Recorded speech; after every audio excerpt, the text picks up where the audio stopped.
Hi friends, आज हम प्राचीन भारत के इतिहास का बहुत ही इंपॉर्टेंट टॉपिक का नाम है गुप्त वंश, जिसे हम गुप्ता डायनेस्टी भी कह सकते हैं। इसके बारे में काफी डिटेल से जानने की कोशिश करेंगे। आप हमारे साथ बने रहिए ताकि आपको इसके बारे में जानकारी प्राप्त हो सके। बात करें गुप्ता वंश की, तो ये हमारे 319 से लेके 550 ईस्वी तक इनका शासनकाल रहा था। भारत में गुप्त वंश का शासनकाल 319 से लेके 550 ईस्वी तक रहा था। बात करें वंश की, तो इस वंश के संस्थापक हमारे कौन थे? श्रीगुप्त। आपसे याद रखेंगे, इनके संस्थापक कौन थे? श्रीगुप्त। लेकिन गुप्त वंश का वास्तविक संस्थापक हमारे किसे माना जाता है? चंद्रगुप्त प्रथम को माना जाता है। वास्तविक संस्थापक हमारे चंद्रगुप्त प्रथम को माना जाता है, जबकि हमारे इसके संस्थापक कौन थे? श्रीगुप्त। गुप्त काल को भारतीय इतिहास का स्वर्ण युग भी कहा जाता है। आप इसे याद रखें, गुप्त काल को हमारे क्या भारतीय इतिहास का स्वर्ण युग भी माना जाता है। क्यों? क्योंकि इस दौरान हमारे कला, विज्ञान, साहित्य और प्रशासन के क्षेत्र में कला, विज्ञान, साहित्य, प्रशासन के क्षेत्र में अभूतपूर्व प्रगति हुई थी। अब हम देखेंगे गुप्त वंश के कौन कौन से प्रमुख शासक है उनके बारे में। इसके दौरान हम पढ़ेंगे श्रीगुप्त के बारे में, घटोत्कच, चंद्रगुप्त प्रथम, समुद्रगुप्त, रामगुप्त, चंद्रगुप्त द्वितीय, कुमारगुप्त, स्कंदगुप्त। इनके बारे में हम इस राजवंश के दौरान पढ़ेंगे। एक एक करके इनको पढ़ना शुरू करते हैं। काल भी इनके साथ आप देख सकते हैं, याद करना कोई जरूरी नहीं है काल को, लेकिन फिर भी काल के माध्यम से आप समझ पाएंगे कि इनका शासन कितना लंबा रहा था। सबसे पहले रहते हैं हमारे कौन? श्रीगुप्त, जिनका शासन हमारे 240 से 280 ईस्वी के बीच में रहा था। तो बात करें श्रीगुप्त की, तो श्रीगुप्त भारत में गुप्त वंश के संस्थापक थे। श्रीगुप्त क्या थे? हमारे गुप्त वंश के संस्थापक थे भारत के अंदर। धार्मिक कार्यों की बात करें तो चीनी यात्री इत्सिंग, उनके समय में कौन आया था? चीनी यात्री इत्सिंग। तो उनके अनुसार देखें तो श्रीगुप्त ने पाटलिपुत्र में एक मंदिर का निर्माण करवाया था। श्रीगुप्त ने क्या पाटलिपुत्र में एक मंदिर का निर्माण करवाया था? पाटलिपुत्र मतलब जो पटना के नाम से जाना जाता है, जबकि हमारे प्राचीन मगध अब बिहार है। पहले मगध था तो उसे बिहार कहते हैं, और पहले अब पटना है, उससे पहले पाटलिपुत्र कहा जाता था। वहां पे एक मंदिर का निर्माण करवाया था, किसके अनुसार? चीनी यात्री इत्सिंग के अनुसार। जानकारी के स्रोत की बात करें तो गुप्त वंश के शासक श्रीगुप्त की जानकारी प्रभावित गुप्त के पूना ताम्रपत्र से मिलती है। किससे? पूना ताम्रपत्र से लिखती है, और ये किसका? हमारे प्रभावती गुप्त का। तो इस श्रीगुप्त की जानकारी हमें प्रभावती गुप्त के पूना ताम्रपत्र से मिलती है। बात करें उपाधि की, तो श्रीगुप्त ने हमारे महाराज की उपाधि धारण की थी। किसकी? महाराज की उपाधि धारण की थी। गुप्त काल में महाराज की उपाधि सामंतों के द्वारा धारण की जाती थी। क्या गुप्त काल में किसके द्वारा? महाराज की उपाधि सामंतों के द्वारा धारण की जाती थी। तो ये दिखाता है कि श्रीगुप्त संभवतः किसी बड़े साम्राज्य के अधीन एक सामंत शासक थे। क्या श्रीगुप्त क्या थे? संभवतः किसी बड़े साम्राज्य के अधीन एक सामंत के शासक के रूप में काम करते थे। तो हमारे श्रीगुप्त के बारे में हमने देख लिया। अगले शासक आते कौन? हमारे घटोत्कच गुप्त। घटोत्कच गुप्त की बात करें, इनका शासनकाल 280 ईस्वी से 319 ईस्वी के बीच में रहा था। घटोत्कच गुप्त की बात करें, इनका शासन कब से कब तक? 280 से 319 ईस्वी के बीच में रहा था। और ये हमारे घटोत्कच श्रीगुप्त के बाद गुप्त वंश के अगले शासक बनते हैं। जानकारी की बात करें, इनके बारे में जानकारी कहाँ से मिलती है? तो गुप्त वंश के शासक घटोत्कच की जानकारी श्री प्रभावती गुप्त के वही पूना ताम्रपत्र है उससे मिलती है। और प्रभावती गुप्त क्या? गुप्त वंश के शासन जो हमारे चंद्रगुप्त द्वितीय है उनकी बेटी थी। आप इसे याद रखेंगे। जो प्रभावती गुप्त कौन थी? ये हमारे गुप्त वंश के शासक चंद्रगुप्त द्वितीय की बेटी थी। तो इसी के जो ताम्र अभिलेख है पूना का, पूना ताम्रपत्र, उसी से हमारे क्या घटोत्कच और श्रीगुप्त के बारे में जानकारी मिलती है। अगले शासक आते हैं हमारे कौन? चंद्रगुप्त प्रथम। चंद्रगुप्त प्रथम की बात करें, जिनका शासनकाल हमारे 319 से 335 ईस्वी तक रहा था। बात करें इनकी, तो हमारे चंद्रगुप्त प्रथम को गुप्त वंश का वास्तविक संस्थापक माना जाता है। किसको? चंद्रगुप्त प्रथम को। उपाधि की बात करें तो चंद्रगुप्त प्रथम गुप्त वंश के पहले ऐसे शासक थे जिन्होंने महाराजाधिराज की उपाधि धारण की थी। किसकी? महाराजाधिराज की उपाधि धारण की थी। किसने? चंद्रगुप्त प्रथम ने। जो उनकी संप्रभुता और उच्च स्थिति को दिखाता है कि वो कितने ऊंचे थे, मतलब उनके पास कितना बड़ा साम्राज्य था, जिस कारण उन्होंने महाराजाधिराज की उपाधि धारण की थी। गुप्त संवत की बात करें तो उन्होंने 319 में गुप्त संवत कैलेंडर शुरू किया था। संवत का मतलब कैलेंडर होता है। तो उन्होंने 319 सन के अंदर क्या है, एक गुप्त संवत या फिर कैलेंडर शुरू किया था। किसने? चंद्रगुप्त प्रथम ने। वैवाहिक संबंध की बात करें तो चंद्रगुप्त प्रथम ने लिच्छवी राजकुमारी श्री कुमार देवी से शादी की थी। चंद्रगुप्त प्रथम ने किससे शादी की? लिच्छवी राजकुमारी थी श्री कुमारी देवी, उनसे शादी की थी। किसने? चंद्रगुप्त प्रथम ने। और ये विवाह क्या गुप्तों के लिए राजनीतिक रूप से बहुत ही ज्यादा महत्वपूर्ण था। जो विवाह हुआ था कुमारी देवी से, ये विवाह क्या हमारे गुप्तों के लिए राजनीतिक रूप से बहुत ज्यादा इंपॉर्टेंट था। क्यों? क्योंकि लिच्छवी क्या उस समय एक बहुत ही शक्तिशाली गणराज्य था। क्या लिच्छवी क्या था? बहुत शक्तिशाली गणराज्य था, इसलिए ये बहुत ज्यादा महत्वपूर्ण था विवाह। सिक्कों की बात करें तो चंद्रगुप्त प्रथम ने अपने सिक्कों पर चंद्रगुप्त प्रथम ने क्या किया, अपने सिक्कों पर अपनी पत्नी कुमारी देवी का नाम लिखवाया था। चंद्रगुप्त प्रथम ने क्या किया, जो उन्होंने सिक्के जारी किए थे, सिक्कों पर क्या अपनी पत्नी कुमारी देवी का नाम लिखवाया था और उन्होंने श्री सिक्के, राजा रानी इस प्रकार के सिक्के और विवाह प्रकार के सिक्के जारी किए थे। 3 प्रकार के सिक्के उन्होंने जारी किए। कौन-कौन से? एक तो श्री सिक्के, एक राजा रानी प्रकार के सिक्के और एक विवाह प्रकार के सिक्के जारी किए थे। फिर उत्तराधिकार की बात करें तो चंद्रगुप्त प्रथम ने अपने पुत्र समुद्रगुप्त के लिए अपना सिंहासन त्याग दिया था। किसके लिए? समुद्रगुप्त के लिए क्या अपना सिंहासन त्याग दिया और संन्यास ले लिया था। फिर आता हमारा समुद्रगुप्त। अगला शासक कौन बनता है? समुद्रगुप्त, जिसका शासन 335 ईस्वी से 375 ईस्वी के बीच में रहा था।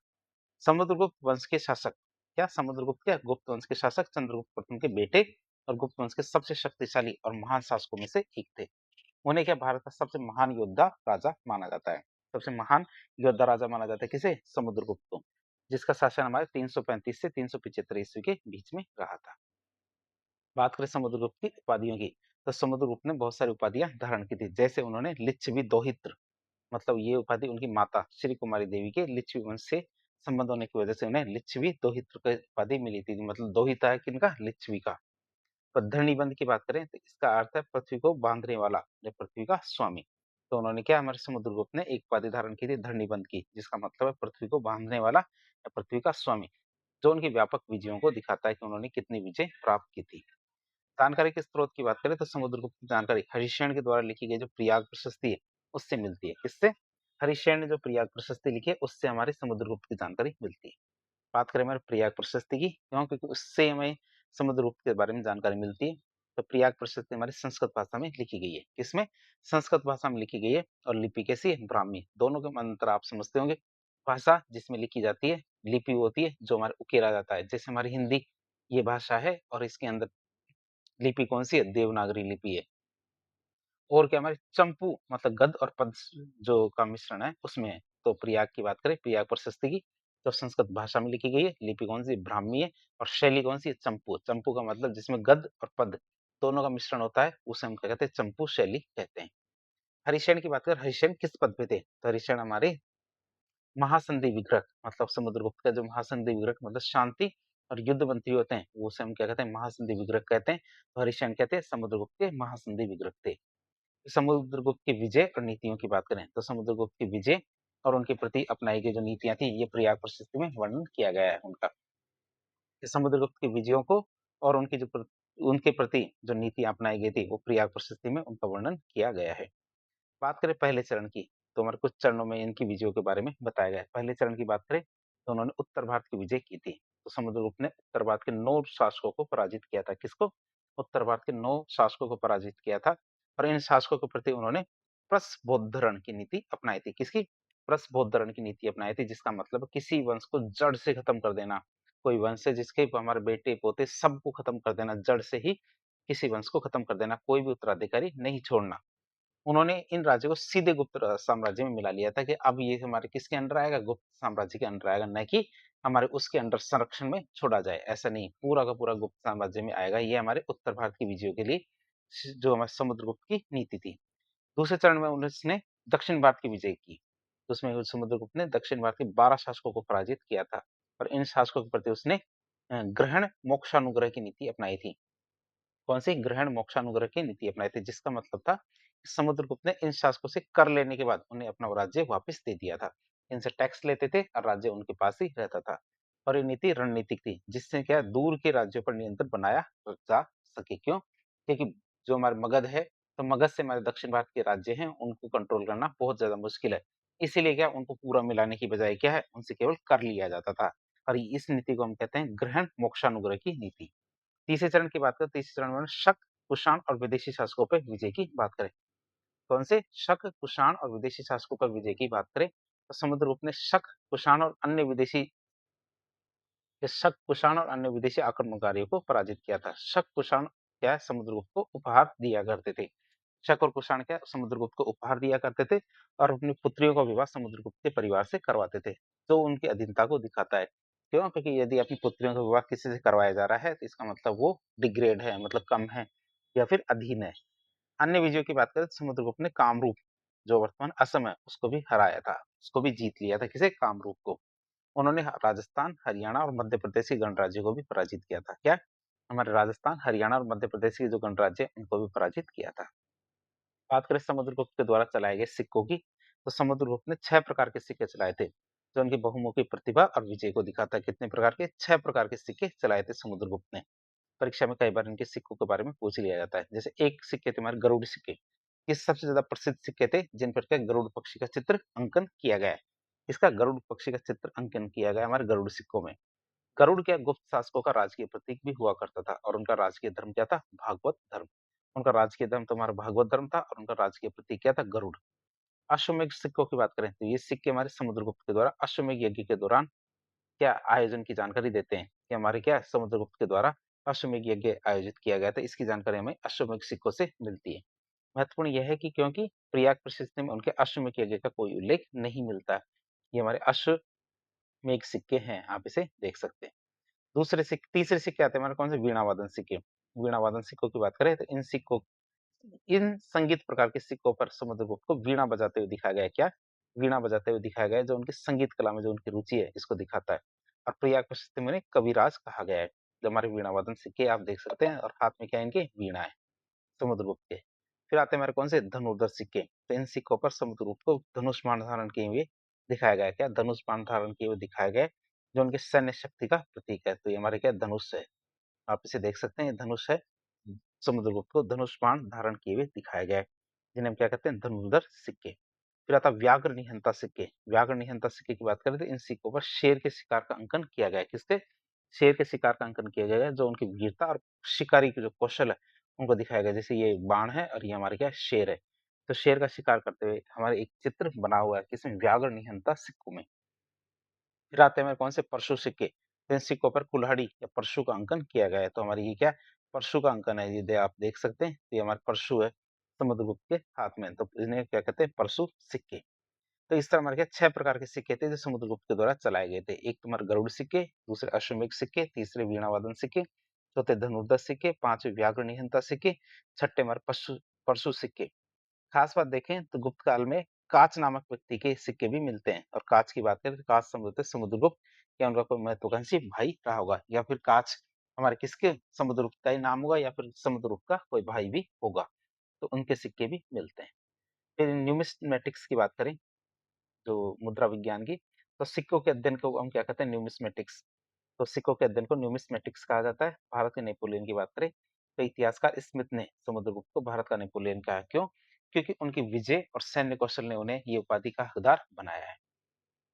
धार्मिक सहिष्णुता की बात करें, समुद्रगुप्त के धार्मिक सहिष्णुता की बात करें तो बौद्ध साहित्य के अनुसार देखें, श्रीलंका के शासक मेघवर्मन ने, श्रीलंका के शासक मेघवर्मन ने समुद्रगुप्त से गया बिहार में एक बौद्ध मंदिर बनाने के लिए अनुमति मांगी थी। उन्होंने कहा कि हम गया बिहार में एक बौद्ध मंदिर बनाना चाहते हैं। समुद्रगुप्त ने मेघवर्मन को अनुमति दे दी और मेघवर्मन ने गया में एक विहार का निर्माण करवाया। और ये घटना ये दिखाती है कि समुद्रगुप्त क्या एक धर्मनिरपेक्ष शासक थे, मतलब दूसरे धर्मों का भी सम्मान करते थे। अगले शासक आते कौन? हमारे रामगुप्त। रामगुप्त की बात करें तो रामगुप्त हमारे समुद्रगुप्त के बेटे और चंद्रगुप्त द्वितीय के बड़े भाई हुआ करते थे। पत्नी की बात करें तो रामगुप्त की पत्नी का नाम था ध्रुव स्वामिनी, या फिर ध्रुव देवी था। ये जानकारी उनकी ये जानकारी क्या है? विशाखदत्त की जो देवी चंद्रगुप्तम पुस्तक है उससे मिलती है। कौन सी? कि हमारी देवी चंद्रगुप्तम पुस्तक के अंदर हमें रामगुप्त के जानकारी, साथ ही साथ ध्रुव स्वामिनी की जानकारी भी मिलती है। विवाद हो जाता उनके समय। विवाद की बात करें क्या था? शक शासक जो हमारे रुद्र सिंह तृतीय थे, उन्होंने रामगुप्त या फिर गुप्त वंश की राजधानी पाटलिपुत्र पर आक्रमण करने का प्रयास किया था। जो हमारे शक शासक थे कौन? रुद्र सिंह तृतीय। उन्होंने क्या किया? जब हमारे रामगुप्त शासन कर रहे थे गुप्त वंश के दौरान, तो उन्होंने क्या किया? पाटलिपुत्र पर आक्रमण करने का प्रयास किया और युद्ध न करने के लिए उन्होंने कहा मैं युद्ध करूंगा पाटलिपुत्र पर, और यदि आप चाहते हो कि मैं आपके राज्य पर या राजधानी पर युद्ध ना करूं या आक्रमण ना करूं, तो आप क्या कीजिए? रामपुत्र से कहा कि आप हमें ध्रुव स्वामिनी दे दीजिए। क्यों? क्योंकि एक बहुत लंबी कहानी थी ध्रुव स्वामिनी और जो हमारे रुद्र सिंह तृतीय थे उनकी। क्यों? क्योंकि ध्रुव स्वामिनी क्या है? एक जासूस बन के हमारे रुद्र सिंह तृतीय की सेना में शामिल हो जाती है और वहां की जासूसी करके जो जानकारी थी ये हमारे किसको देती थी? रामगुप्त को देती थी।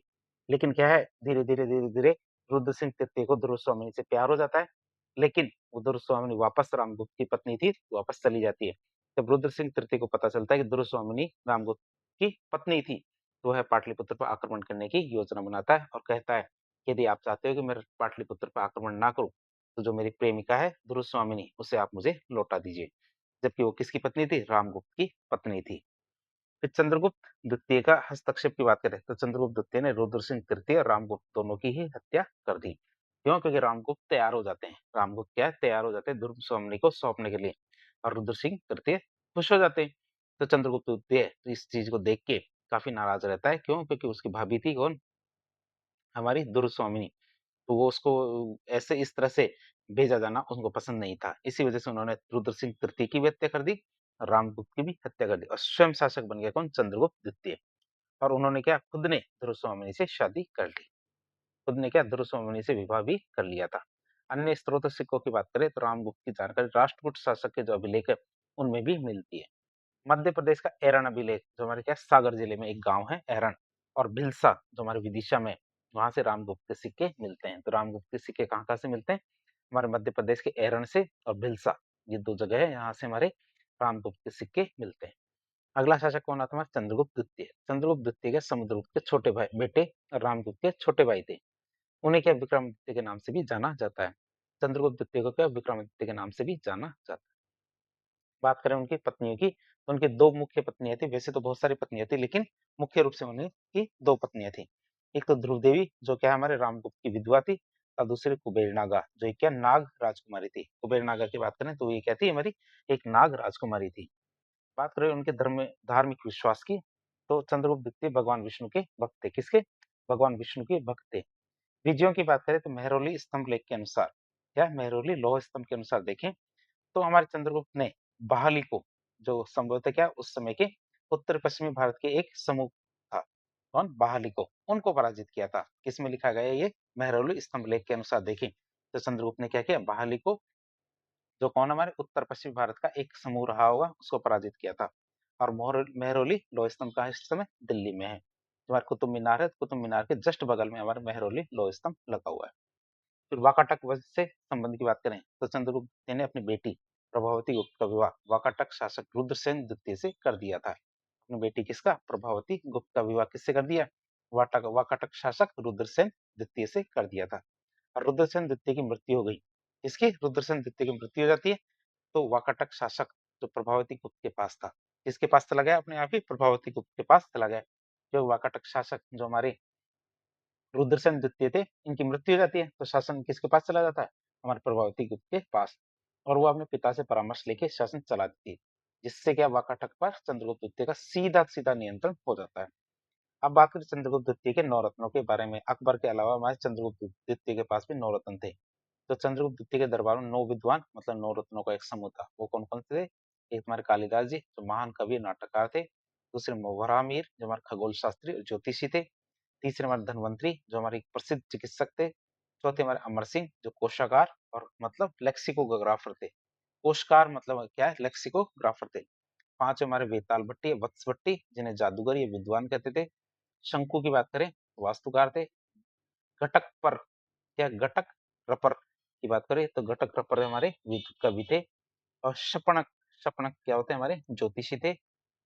अब वरुचि, वरुचि कहते हैं व्याकरण मतलब व्याकरणविद थे। तो इस हमारे क्या उनके नौ रत्नों में नौ व्यक्ति शामिल थे। कौन कौन? कालिदास जी, वराहमिहिर, धनवंतरी, अमर सिंह, बेताल भट्टी, शंकु, घटक रपर और शपणक और वरुचि। ये हमारे क्या नौ हमारे नवरत्नों में से थे, जो हमारे क्या नौ विद्वान थे। फिर बात करें उनके समय पे हमारे एक चीनी यात्री आता है फाइयान। 399 ईस्वी में चीनी यात्री फाइयान भारत आता है। कब? 399 ईस्वी में चीनी यात्री फाइयान भारत आता है। इनकी बात करें, उनकी यात्रा विवरण की बात करें तो उनका यात्रा वृत्तांत देखते हैं। फाइयान का यात्रा वृत्तांत देखें तो हम फाइयान स्थल मार्ग से भारत आया था। फाइयान की बात करें, फाइयान कैसे आया भारत? फाइयान स्थल मार्ग से होते हुए भारत आया था और जहाज के द्वारा ताम्रलिप्ति बंदरगाह जो हमारे वहां से चीन वापस लौट गया था। जहाज के द्वारा किसके माध्यम से लौटा? ताम्रलिप्ति जो हमारा बंदरगाह है, जो वर्तमान में पश्चिम बंगाल के मिदनापुर जिले में एक तामलुक नामक जगह है, वो हमारे क्या जो ताम्रलिप्ति लिप्ति बंदरगाह था वहां से वापस गया था। तो आप इसे याद रखेंगे, फाइयान स्थल मार्ग से होते हुए भारत आया था लेकिन जहाज से वापस गया था। उद्देश्य की बात करें, फाइयान बौद्ध धर्म की जानकारी और शिक्षा प्राप्त करने के लिए भारत आया था। क्यों आया था वो? क्यों? क्योंकि वो बौद्ध धर्म की जानकारी और शिक्षा प्राप्त करने के लिए भारत आया था। लेखन की बात करें, फाहियान की पुस्तक का नाम था फोकोकी या फोकोकी, हमारी क्या है, फाहियान की पुस्तक का नाम है, जिसमें हमारे चंद्रगुप्त द्वितीय के नाम का स्पष्ट रूप से उल्लेख नहीं मिलता है। लेकिन उसने गुप्त साम्राज्य की समृद्धि और शांति की प्रशंसा की थी, किसने? फाहियान ने। अब बात करें चंद्रगुप्त द्वितीय को कौन-कौन सी उपाधियाँ दी गई थी। उपाधियों की बात करें, उन्हें हमारे विक्रमादित्य की उपाधि दी गई थी। बात करें, चंद्रगुप्त द्वितीय ने विक्रमादित्य की उपाधि धारण की थी। हेमू या फिर हेमचंद्र अंतिम शासक था, दिल्ली का शासक, जिसने क्या विक्रमादित्य की उपाधि धारण की थी। शुरुआत की बात करें तो हमारे चंद्रगुप्त द्वितीय ने भी विक्रमादित्य की उपाधि धारण की थी। परम भागवत या परमेश्वर की बात करें तो चंद्रगुप्त द्वितीय भगवान विष्णु के भक्त थे। चंद्रगुप्त द्वितीय कहते हैं हमारे भगवान विष्णु के भक्त थे, इसलिए उन्होंने ये उपाधि धारण की थी। शकारी की बात करें तो चंद्रगुप्त द्वितीय ने शक वंश के अंतिम शासक रुद्र सिंह तृतीय की हत्या कर दी थी। चंद्रगुप्त द्वितीय ने क्या शक वंश के अंतिम शासक थे रुद्र सिंह तृतीय, उनकी हत्या कर दी थी, इसीलिए इनको ये उपाधि धारण की थी। कौन सी? शकारी। शकारी मतलब शकों का शत्रु, शकों का विनाश करने वाला शकारी। तो चंद्रगुप्त द्वितीय को 3 उपाधियां विक्रमादित्य, परम भागवत या परमेश्वर या फिर शकारी की उपाधि दी गई थी।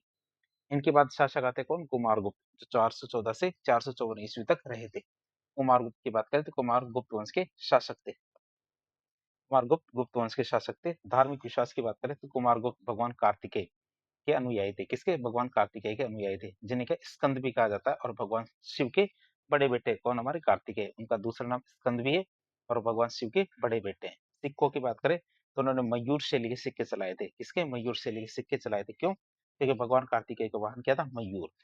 फिर नालंदा विश्वविद्यालय की बात करें तो चीनी यात्री हेनसांग के अनुसार शक्रादित्य ने नालंदा विश्वविद्यालय का निर्माण करवाया था। किसने? शक्रादित्य ने नालंदा विश्वविद्यालय का निर्माण करवाया था। और हेनसांग ने हमारे गुप्त वंश के शासक कुमारगुप्त को ही शक्रादित्य कहा है।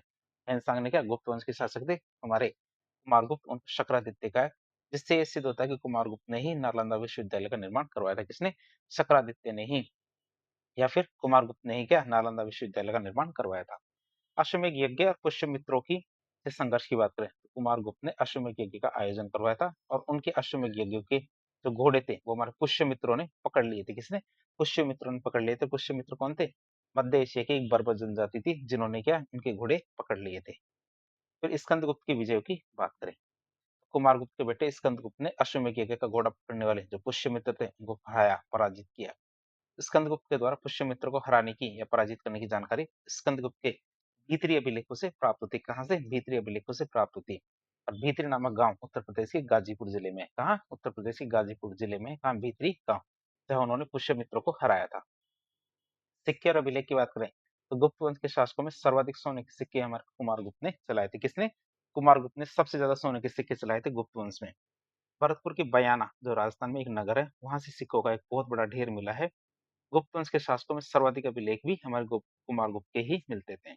कुल मिला के देखें तो गुप्त वंश में सर्वाधिक सोने के सिक्के चलाने वाला वंश कौन था? गुप्त वंश क्या सबसे ज्यादा सोने के सिक्के चलाने वाला वंश था, जितने भी हमारे वंश हुए थे, और उसमें भी कौन? कुमार। अगले शासक आते हैं कौन? हमारे स्कंदगुप्त। स्कंदगुप्त की बात करें तो स्कंदगुप्त वंश गुप्त वंश के शासक कुमारगुप्त के बेटे थे और एक महान योद्धा थे। हूण आक्रमण की बात करें, स्कंदगुप्त के शासनकाल के दौरान हूणों ने भारत पर मतलब गुप्त वंश पे आक्रमण किया था। हूणों पर विजय की बात करें तो स्कंदगुप्त के जूनागढ़ अभिलेख के अनुसार, या स्कंदगुप्त के जूनागढ़ अभिलेख के अनुसार देखें तो स्कंदगुप्त ने हूणों को पराजित किया था। किसको? हूणों को पराजित किया था। फिर सुदर्शन झील के पुनर्निर्माण की बात करें तो स्कंदगुप्त के जूनागढ़ अभिलेख के अनुसार देखें तो हमारे स्कंदगुप्त के समय उनके गवर्नर पर्णपत गुप्त या पर्णदत्त गुप्त के बेटे चक्रपालित ने सुदर्शन झील का पुनर्निर्माण करवाया था। तो उनके समय पे उनका गवर्नर था पर्णदत्त गुप्त, उनका बेटा था चक्रपालित। उन्होंने क्या किया? सुदर्शन झील का पुनर्निर्माण करवाया था। चक्रपालित ने सुदर्शन झील के पास में एक विष्णु मंदिर का निर्माण भी करवाया था, और ये सुदर्शन झील का अंतिम ज्ञात पुनर्निर्माण है, जिसके बारे में जानकारी मिलती है। अब हम शासकों के बारे में तो देख चुके हैं, अब गुप्तकालीन कला और साहित्य का स्वर्ण युग कहा जाता है गुप्त काल को, उसके बारे में देखते हैं। तो गुप्त काल में 319 से 550 ईस्वी तक रहा था। इसको भारतीय इतिहास का स्वर्ण युग माना जाता है, खासकर हमारे कला, विज्ञान, साहित्य के क्षेत्र में जो अभूतपूर्व प्रगति हुई इस वजह से। इस काल में न केवल हमारे महान साम्राज्य स्थापित हुए, बल्कि कला और ज्ञान के विभिन्न क्षेत्रों में भी उत्कृष्ट कार्य किए गए थे, जिनकी छाप क्या आज भी हमारी भारतीय संस्कृति पर देखी जा सकती है। किसकी? गुप्त काल की। अब हम देखेंगे गुप्तकालीन जो चित्रकला थी उनके बारे में। तो गुप्त काल में चित्रकला का उत्कर्ष हुआ था, मतलब काफी ज्यादा बड़ी थी, और जिसके उत्कर्ष उदाहरण आज भी हमें अजंता और बाघ की जो गुफाएँ होती हैं, उनमें देखने को मिलता है। बात करें तकनीक और रंग की चित्रकला के अंदर, तो अजंता और बाघ की गुफाओं से प्राप्त जो फ्रेस्को चित्र है, भित्ति चित्र और टेम्पेरा तकनीक है, उनसे बने थे। आप इसे याद रखेंगे कि अजंता और बाघ की गुफाओं में जो चित्र बने हैं, वो किस तकनीक से बने?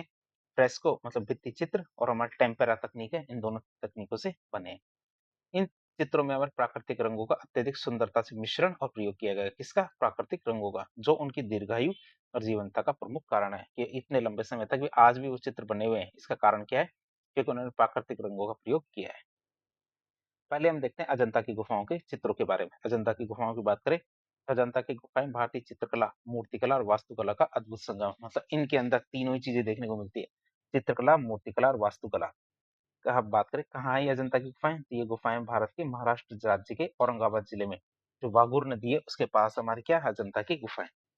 चित्रकला की बात करें तो अजंता की गुफाओं से प्राप्त चित्र है ये गुप्त काल के हैं, और ये भी हमारे फ्रेस्को और टेम्परा तकनीक से बने हैं, जिसमें हमारे प्राकृतिक रंगों का शानदार प्रयोग किया गया है। किसका? प्राकृतिक रंगों का शानदार प्रयोग हुआ है किसपे? अजंता की गुफाओं। खोज की बात करें तो अजंता की गुफाओं की खोज हमारे 1819 में, कब? 1819 में मद्रास रेसिडेंसी के जो सैनिक थे उन्होंने की थी, और इन सैनिकों के प्रमुख थे हमारे कौन? John Smith. जो घूमते घूमते अचानक बारिश हो जाती है, तो बारिश होने की वजह से ये क्या है, एक गुफाओं के अंदर शरण लेते हैं रात को। जब सुबह उठ के देखते हैं तो हमारी अजंता की गुफाएं थी, जहाँ पे हमारे प्राचीन जो चित्र देखने को मिलते हैं। तब से हमारे जॉन स्मिथ ने उनको संरक्षण करने का कार्य किया। बात करें हमारे गुफाओं की संख्या की, तो हमारे एनसीईआरटी की बात करें, राष्ट्रीय शैक्षिक अनुसंधान और प्रशिक्षण परिषद, उनके अनुसार देखें तो अजंता में 29 गुफाएं, और भारतीय पुरातत्व विभाग मतलब एएसआई की बात करें तो अजंता में कितनी? 30 गुफाएं मिलती हैं। आप इसे याद रखेंगे, 29 गुफा और 30 गुफा। एनसीईआरटी तो इसे 29 गुफा मानती है और एएसआई इसमें 30 गुफा मानती है। अब हम देखेंगे अजंता की जो गुफाएं हैं, उनकी क्या-क्या विशेषताएं। तो अजंता की गुफाएं अपनी कलात्मक और ऐतिहासिक महत्व के लिए जानी जाती हैं। अजंता की गुफाएं क्या अपनी कलात्मक और ऐतिहासिक जो महत्व है उसके लिए जानी जाती है। बात करें इनके चित्रों की, तो इनके चित्रों को सुरक्षित रखा गया है। अजंता की गुफा संख्या 1 और 2 ये जोड़ों में एक तरह से देखते हैं, 1, 2, 9, 10 और 16, 17 ये दो हमारे 3 जोड़े हैं, 1, 2, 9, 10 और 16, 17। इन 6 गुफाओं की बात करें तो इनके चित्र आज भी अच्छी स्थिति में सुरक्षित देखने को मिलते हैं। बाकी के चित्र क्या धूमिल हो गए। गुफाओं के प्रकार की बात करें तो अजंता में चैत्य, पूजा स्थल भी मिलते हैं, विहार मतलब भिक्षुओं के निवास मतलब रहने की जगह, दोनों प्रकार की गुफाएं मिलती है। चैत्य मतलब पूजा स्थल और विहार मतलब भिक्षुओं को रहने का स्थान। तो दोनों चीजें मिलती हैं हमारे कहाँ पे? हमारी गुफाओं के अंदर। किसके? अजंता की गुफाओं में। फिर विश्व विरासत स्थल की बात करें तो अजंता यूनेस्को की विश्व विरासत सूची में शामिल है, जो इनके क्या वैश्विक महत्व को दिखाता है कि दुनिया में लोग देखने के लिए इन्हें आते हैं। फिर कालक्रम और प्रमुख गुफाओं की बात करें तो गुफा संख्या 1 और 2 की बात करें तो ये हमारे उत्तर गुप्तकालीन मतलब 5वीं से 7वीं शताब्दी की गुफाएं कौन सी? गुफा नंबर 1 और 2। गुफा नंबर 1 में हमारे चालुक्य शासक जो पुलकेशिन द्वितीय है, इसको फारस के दूत का स्वागत करते हुए एक चित्र में बताया गया है। पुलकेशिन द्वितीय को हमारे क्या फारस के दूत का स्वागत करते हुए चित्र में बताया गया है। ये हमारे पुलकेशिन द्वितीय अरे फारस का दूत है, इसका स्वागत करते हुए बताया गया है। गुफा संख्या 1 है, तो गुफा संख्या 1 में प्रसिद्ध पद्मपाणि बोधिसत्व अवलोकितेश्वर का चित्रांगन भी मिलता है, जो हमारे बौद्ध कला का एक उत्कृष्ट उदाहरण है। तो इसमें हमारे एक चित्र और मिलता है, उस चित्र में हमारे क्या है? पद्मपाणि जो हमारे बौद्ध है, पद्मपाणि मतलब हाथ में कमल लिए हुए बोधिसत्व अवलोकितेश्वर का चित्र भी मिलता है, जो क्या बताता है? इसे बौद्ध कला का एक उत्कृष्ट उदाहरण मानता है। तो गुफा संख्या 9 और 10 की बात करें तो ये हमारे मौर्योत्तर काल की गुफाएं हैं, मौर्य काल के बाद की गुफाएं, और इनका निर्माण हमारे सातवाहन शासकों के समय किया गया था। 9 और 10 की बात करें जिसमें हमारे सातवाहन शासकों के समय इनका निर्माण किया गया था। गुफा संख्या 16 और 17 की बात करें तो ये हमारी गुप्तकालीन गुफाएं क्या है? 16 और 17 की बात करते हैं हमारी क्या है? गुप्तकालीन गुफाएं हैं, और इन गुफाओं का निर्माण वाकाटक शासक जो हरिशैन के मंत्री वराहदेव ने कराया था। तो वाकाटक शासक हरिशैन के मंत्री थे कौन? वराहदेव। उन्होंने हमारी गुफा संख्या 16 और 17 का निर्माण करवाया था। गुफा संख्या 16 की बात करते हैं, गुफा संख्या 16 में प्रसिद्ध मरणासन राजकुमारी का चित्र मिलता है। चित्र में आप देख सकते हैं ये हमारी राजकुमारी है, ये मरणासन या मरने की स्थिति में है। तो मरणासन राजकुमारी का चित्र मिलता है गुफा संख्या 16 में, जिससे संभवतः आनंद की पत्नी सौंदर्य का चित्र माना जाता है। जो हमारे प्रसिद्ध जो शिष्य थे किसके? महात्मा बुद्ध के, कौन? आनंद, उनकी पत्नी सौंदर्य को ऐसा बताया गया है कि वो मरणासन स्थिति में है। और ये चित्र क्या हमारी मार्मिकता और कलात्मकता का के लिए विख्यात है। किसके लिए? मार्मिकता और कलात्मकता के लिए विख्यात है। कौन सा हमारा ये चित्र है? गुफा संख्या 16 का मरणासन राजकुमारी का चित्र। फिर गुफा संख्या 17 की बात करें, गुफा संख्या 17 में माता और शिशु का चित्र मिलता है। किसका? माता और शिशु का चित्र मिलता है, जिससे संभवतः है कि यशोधरा जो बुद्ध की पत्नी है और राहुल जो बुद्ध का पुत्र है, इनका चित्र माना जाता है। जो हमारे ये देख सकते हैं, ये हमारी माता है और ये हमारे पुत्र है। तो हमारी क्या है, ये माता और पुत्र का चित्र मिलता है, माता और शिशु का चित्र मिलता है कहाँ? गुफा संख्या 17 में। जो हमारे माता का मतलब बुद्ध की पत्नी है, पुत्र का मतलब बुद्ध का बेटा जो राहुल है, पत्नी मतलब यशोधरा है। गुफा संख्या 17 की बात करें तो गुफा संख्या 17 से महाविनिष्क्रमण मतलब बुद्ध के द्वारा जब गृह त्याग किया गया था और महापरिनिर्वाण मतलब बुद्ध का देहावसान मतलब इनके चित्र भी देखने को मिलते हैं। तो महाविनिष्क्रम और महापरिनिर्वाण दोनों के चित्र देखने को मिलते हैं हमारे गुफा संख्या 17 से। बात करें गुफा संख्या 17 की, तो गुफा की संख्या 17 को चित्रशाला भी कहा जाता है। क्यों? क्योंकि इसमें सर्वाधिक और विविध प्रकार के चित्र देखने को मिलते हैं। क्यों? क्योंकि इसमें क्या सर्वाधिक, साथ ही साथ क्या विविध प्रकार के चित्र भी देखने को मिलते हैं। गुफा संख्या 3 और 26 की बात करें तो इन गुफाओं में मार विजय की मूर्ति मिलती है। किसकी? मार विजय की मूर्ति मिलती है। इस मूर्ति में भगवान बुद्ध को काम के देवता मार को पराजित करते हुए, मार को भगवान बुद्ध की पूजा करते हुए दिखाया गया है। जिसमें दो चीज दिखाई गई है, एक तो भगवान बुद्ध को मार के देव काम के देवता जो मार है, इच्छाओं के देवता मार है, उनको पराजित करते हुए दिखाया गया है। साथ ही साथ मार को क्या भगवान बुद्ध की फिर उसके बाद पूजा करते हुए भी दिखाया गया है। तुम्हारे अजंता की गुफाएं थी। अब हम देखेंगे कौन सी? बाघ की गुफाएं। बाघ की गुफाओं की बात करें तो बाघ की गुफाएं भी गुप्तकालीन चित्रकला का एक बहुत ही महत्वपूर्ण केंद्र है। स्थान कहाँ है? बात करें बाघ की गुफाएं है कहाँ पे? भारत के मध्य प्रदेश राज्य के धार जिले में। हाँ, मध्य प्रदेश राज्य के धार जिले में हमारी बाघ की गुफाएं। खोज किसने की? तो इन गुफाओं की खोज डेंजरफील्ड ने 1818 में की थी। कब? डेंजरफील्ड ने हमारे बाघ की गुफाओं की खोज की थी। कब? 1818 में। गुफाओं की संख्या की बात करें तो बाघ की गुफाओं में कुल 9 गुफाएं हैं। बात करें इनमें चित्र बने हुए तो किस विषय है? तो विषय की बात करें चित्रों के, तो बाघ की गुफाओं में हमारे बौद्ध धर्म, जैन धर्म और हिंदू धर्म से संबंधित चित्र मिलते हैं। किससे? बौद्ध धर्म, जैन धर्म और हिंदू धर्म से संबंधित चित्र मिलते हैं, जो हमारे क्या धार्मिक सहिष्णुता को दिखाते हैं। किसको दिखाते हैं? धार्मिक सहिष्णुता को दिखाते हैं। बाघ की गुफाओं की गुफा संख्या 4 की बात करें तो बाघ की गुफा संख्या 4 को रंगमहल कहा जाता है। बाघ की गुफा संख्या 4 को क्या रंगमहल कहा जाता है, जो संभवतः क्या इसमें सर्वाधिक सुंदर और संगीन चित्र पाए जाते हैं, इसी वजह से उसे रंगमहल कहा जाता है। क्यों? क्योंकि इसमें क्या सर्वाधिक सुंदर और रंगीन चित्र पाए जाते हैं, इसलिए उसे क्या है हमारे रंगमहल कहा जाता है। फिर गुप्तकालीन मूर्तिकला की बात करते हैं। गुप्त काल में जो मूर्तिकला का विकास हुआ था उसकी बात करें तो गुप्त काल में मूर्तिकला ने भी अपनी विशिष्ट पहचान बनाई थी। निर्माण सामग्री की बात करें तो गुप्त काल की मूर्तियां मुख्य रूप से हमारे धातु, सेलकड़ी मतलब जो सोप स्टोन होता है और टेराकोटा मतलब पकी हुई मिट्टी होती है, इनके द्वारा निर्मित थी। बात करें गुप्तकालीन मूर्तिकला की तो इनकी मूर्तियां मुख्य रूप से हमारे धातु, सेलकड़ी और टेराकोटा, सेलकड़ी मतलब सोप स्टोन और टेराकोटा मतलब पकी हुई मिट्टी, इनके द्वारा बनी हुई थी। प्रसिद्ध मूर्तियों की बात करें तो सुल्तानगंज से हमारे बुद्ध की धातु की मूर्ति प्राप्त हुई है। किसकी?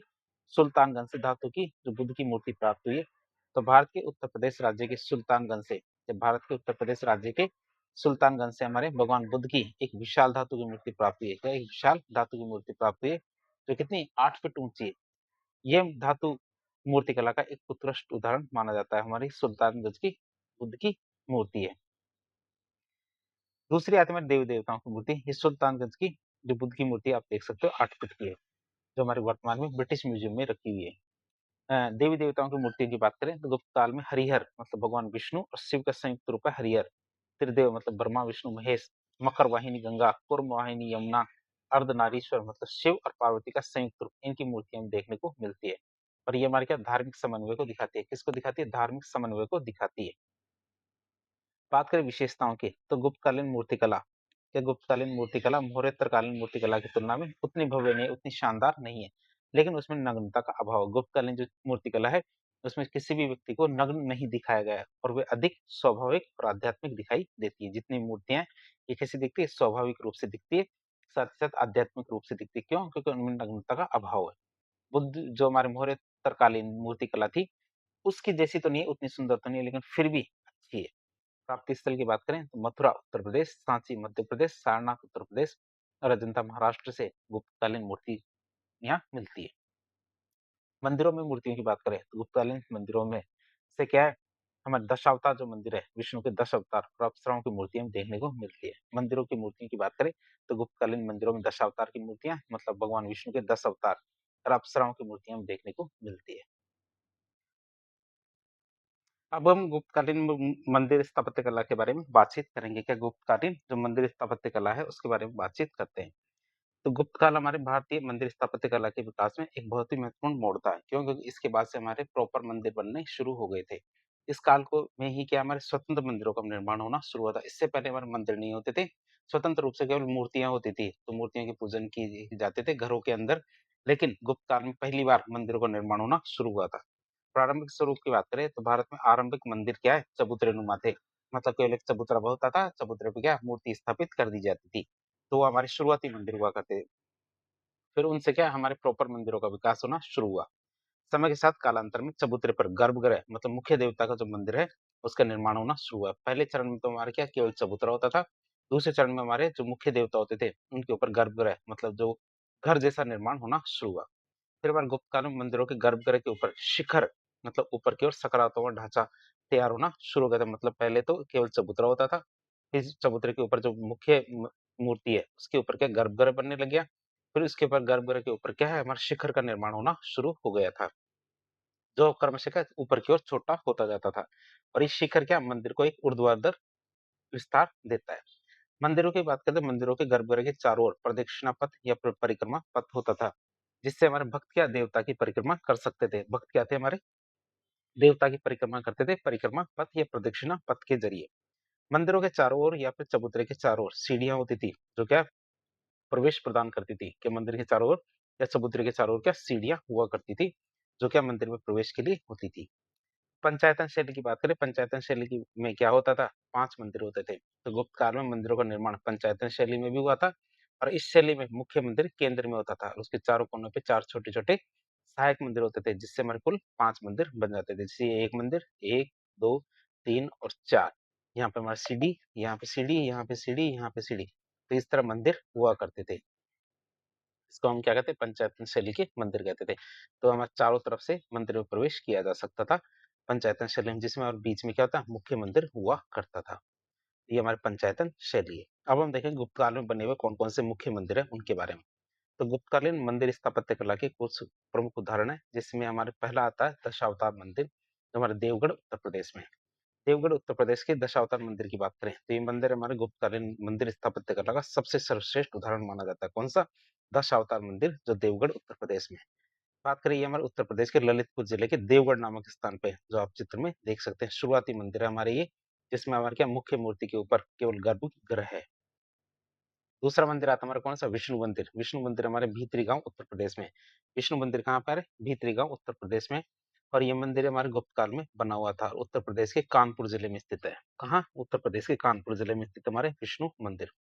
और यह हमारे ईंटों से निर्मित मंदिर है, जो हमारे उस समय की निर्माण तकनीक को दिखाता है। उस समय की जो निर्माण तकनीक है, इसको दिखाता है हमारे कौन? विष्णु मंदिर, जो भीतरी गांव उत्तर प्रदेश में है। अगला मंदिर आता है हमारा शिव मंदिर, जो हमारे भूमरा मध्य प्रदेश में है। तो ये हमारा शिव मंदिर मध्य प्रदेश के सतना जिले के भूमरा में स्थित है और गुप्त काल में निर्मित मंदिर है। कौन सा? भूमरा का शिव मंदिर। चित्र में आप भूमरा के शिवलिंग को भी देख सकते हैं। अगला मंदिर आता है हमारा पार्वती मंदिर, जो हमारे कहा नचना कुठार मध्य प्रदेश में है।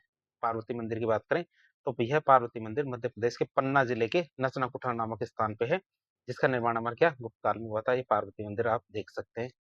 शुरुआती सिंपल मंदिर है। फिर आता है हमारा लक्ष्मण मंदिर, जो हमारे सिरपुर छत्तीसगढ़ में है। क्या सिरपुर छत्तीसगढ़ में हमारे लक्ष्मण मंदिर है? ये मंदिर हमारे छत्तीसगढ़ के महासमुंद जिले के सिरपुर नामक गांव में है और यह भी हमारे ईंटों से निर्मित एक महत्वपूर्ण गुप्तकालीन मंदिर है। किससे निर्मित है? ईंटों से निर्मित महत्वपूर्ण गुप्तकालीन मंदिर है। फिर विष्णु मंदिर की बात करें तिगवा मध्य प्रदेश के, तो ये हमारे विष्णु मंदिर है, जो मध्य प्रदेश के जबलपुर जिले के तिगवा गांव में है। ये विष्णु मंदिर आप चित्र में भी देख सकते हैं। ये हमारा लक्ष्मण मंदिर है, जो ईंटों से बना हुआ है।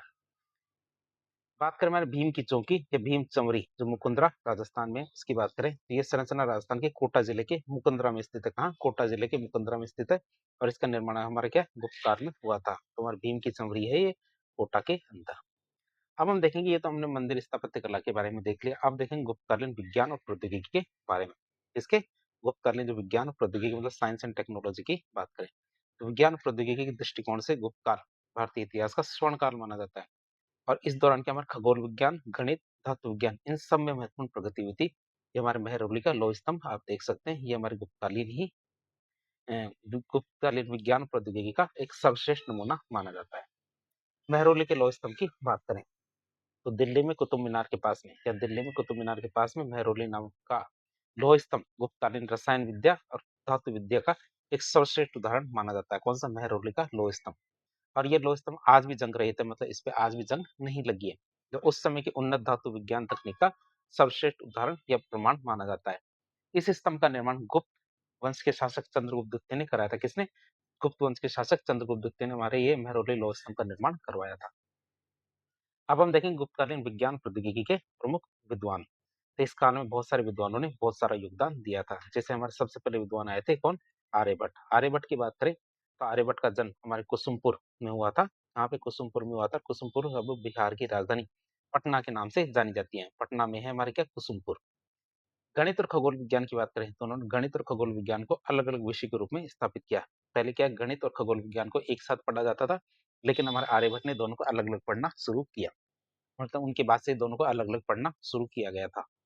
खगोलीय सिद्धांत की बात करें, जो हमारे आर्यभट्ट के द्वारा खगोलीय सिद्धांत दिए थे, इनकी बात करें तो सबसे पहले आर्यभट्ट ने बताया था कि सौर मंडल का केंद्र सूर्य है। क्या सौर मंडल का केंद्र सूर्य? पृथ्वी नहीं है। पृथ्वी क्या है? सूर्य के चारों ओर चक्कर लगाती है, मतलब इसे हम कहते हैं सूर्य केंद्रित सिद्धांत। सूर्य क्या है? हमारे सौर मंडल का केंद्र है, पृथ्वी सूर्य के चारों ओर चक्कर लगाती है। उन्होंने बताया था कि चंद्रमा पृथ्वी के चारों ओर चक्कर लगाता है। क्या चंद्रमा पृथ्वी के चारों ओर और पृथ्वी सूर्य के चारों ओर चक्कर लगाती है? और ये हमें सबसे पहले किसने बताया? आर्यभट्ट ने। आर्यभट्ट ने सूर्य ग्रहण और चंद्र ग्रहण के वैज्ञानिक कारणों की व्याख्या की थी कि मतलब हमारे चंद्र ग्रहण क्यों होता है और सूर्य ग्रहण क्यों होता है। उन्होंने ये बताया था कि पृथ्वी गोल है और अपने अक्ष पे घूमती रहती है। जो पृथ्वी का अपनी दूरी पर घूमना, ये भी हमारे आर्यभट्ट ने बताया था। सोच सकते हैं 1500 साल पहले ही हमारे ये आर्यभट्ट ने बता दिया था। और उन्होंने ये बताया था चंद्रमा सूर्य के प्रकाश से चमकता है। चंद्रमा के पास अपना प्रकाश नहीं होता, बल्कि ये हमारे क्या? सूर्य के प्रकाश से चमकता है। फिर आर्यभट्ट के गणितीय योगदान की बात करें तो आर्यभट्ट ने पाई का मान दिया था। किसका? पाई का मान 3.1416 दिया था, जो हमारे वर्तमान जो मान है उसके बहुत ज्यादा करीब है। उन्होंने त्रिभुज का क्षेत्रफल निकालने का सूत्र भी दिया था। उन्होंने क्या? त्रिभुज का क्षेत्रफल निकालने का सूत्र भी दिया था। किसने? आर्यभट्ट ने। उन्होंने पृथ्वी की त्रिज्या बताई थी, जो वर्तमान की जो त्रिज्या है उसके काफी ज्यादा सटीक है, काफी ज्यादा पास में है। आर्यभट्ट की पुस्तकों की बात करें तो आर्यभट्ट एक ऐसे व्यक्ति थे जिन्होंने अपने नाम से पुस्तकें लिखी थी। आर्यभट्ट की जो पुस्तकें हैं उनके नाम में से ही लिखी गई है। जैसे एक पुस्तक है आर्यभट्टीय, या आर्यभट्टीय की बात करें तो हमारे गणित और खगोल विज्ञान पर आधारित पुस्तक है। दूसरी पुस्तक हमारे सूर्य सिद्धांत या आर्य सिद्धांत। इस पुस्तक में हमारे त्रिकोणमिति के जो सिद्धांत है उनका विस्तृत रूप से वर्णन किया गया है। किसमें? सूर्य सिद्धांत में हमारे इसके त्रिकोणमिति के जो सिद्धांत है उनका विस्तृत वर्णन किया गया है। एक पुस्तक हमारी कौन सी? 10 गीति का सूत्र। पुस्तक का नाम क्या है? 10 गीति का सूत्र। हमारे 3 पुस्तकें हैं एक तरह से आर्यभट्ट की, आर्यभट्टियम, सूर्य सिद्धांत और 10 गीति का सूत्र। अगले हमारे जो कवि वो विद्वान आते हैं, वो आते हैं हमारे कौन? वराहमिहिर। वराहमिहिर की बात करें तो इनका योगदान क्या है? वराहमिहिर ने फलित ज्योतिष पर बल दिया था। किस पे? फलित ज्योतिष पर बल दिया था। कुंडली ना बनाना शुरू कर दिया था। उस समय क्या कुंडली बनाना शुरू नहीं हुआ था, लेकिन हमारे वराहमिहिर ने क्या कुंडली बनाना शुरू कर दिया था और फलित ज्योतिष पर उन्होंने बल दिया था। बात करें वराहमिहिर की कौन कौन सी पुस्तकें? वराहमिहिर की पुस्तकों की बात करें तो इसमें हमारे एक पुस्तक आती है पंच सिद्धांतिका, दूसरी हमारी वृहत संहिता, तीसरी वृहत जातकम और हमारी लघु जातक। पहली पुस्तक थी पंच सिद्धांतिका, जो हमारे खगोल विज्ञान पर एक बहुत ही महत्वपूर्ण ग्रंथ है। कौन सा? पंच सिद्धांतिका खगोल विज्ञान पर एक बहुत ही महत्वपूर्ण ग्रंथ है। दूसरी वृहत संहिता, हमारे खगोल विज्ञान, ज्योतिष, भूगोल, वास्तुकला, इन सब विषयों का विस्तृत संग्रह किसमें? वृहत संहिता में। वृहत जातकम, वृहत जातक की बात करें तो ज्योतिष पर आधारित पुस्तक है।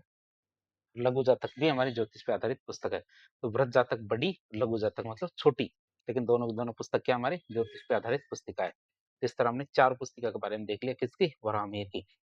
पंच सिद्धांतिका, वृहत संहिता, वृहत जातकम और हमारी लघु जातक। तो अब अगले हमारे विद्वान आते हैं कौन? ब्रह्मगुप्त। ब्रह्मगुप्त की बात करें, इनका जन्म स्थान कहाँ है? ब्रह्मगुप्त का जन्म स्थान भीनमाल, जो हमारे कहाँ? राजस्थान के अंदर जालोर जिले में एक जगह है भीनमाल, वहां इनका जन्म हुआ था। योगदान की बात करें तो ये एक हमारे महान गणितज्ञ और खगोल शास्त्री थे। ब्रह्मगुप्त के हमारे महान गणितज्ञ और खगोल शास्त्री थे। पुस्तकों की बात करें उन्होंने कौन कौन सी पुस्तकें लिखी थी? एक पुस्तक थी हमारे ब्रह्म स्फुट सिद्धांत। पुस्तक का नाम है ब्रह्म स्फुट सिद्धांत। गणित और खगोल विज्ञान पर आधारित किताब है, जिसमें हमारे शून्य और नकारात्मक संख्याओं के सिद्धांत का उल्लेख किया गया है।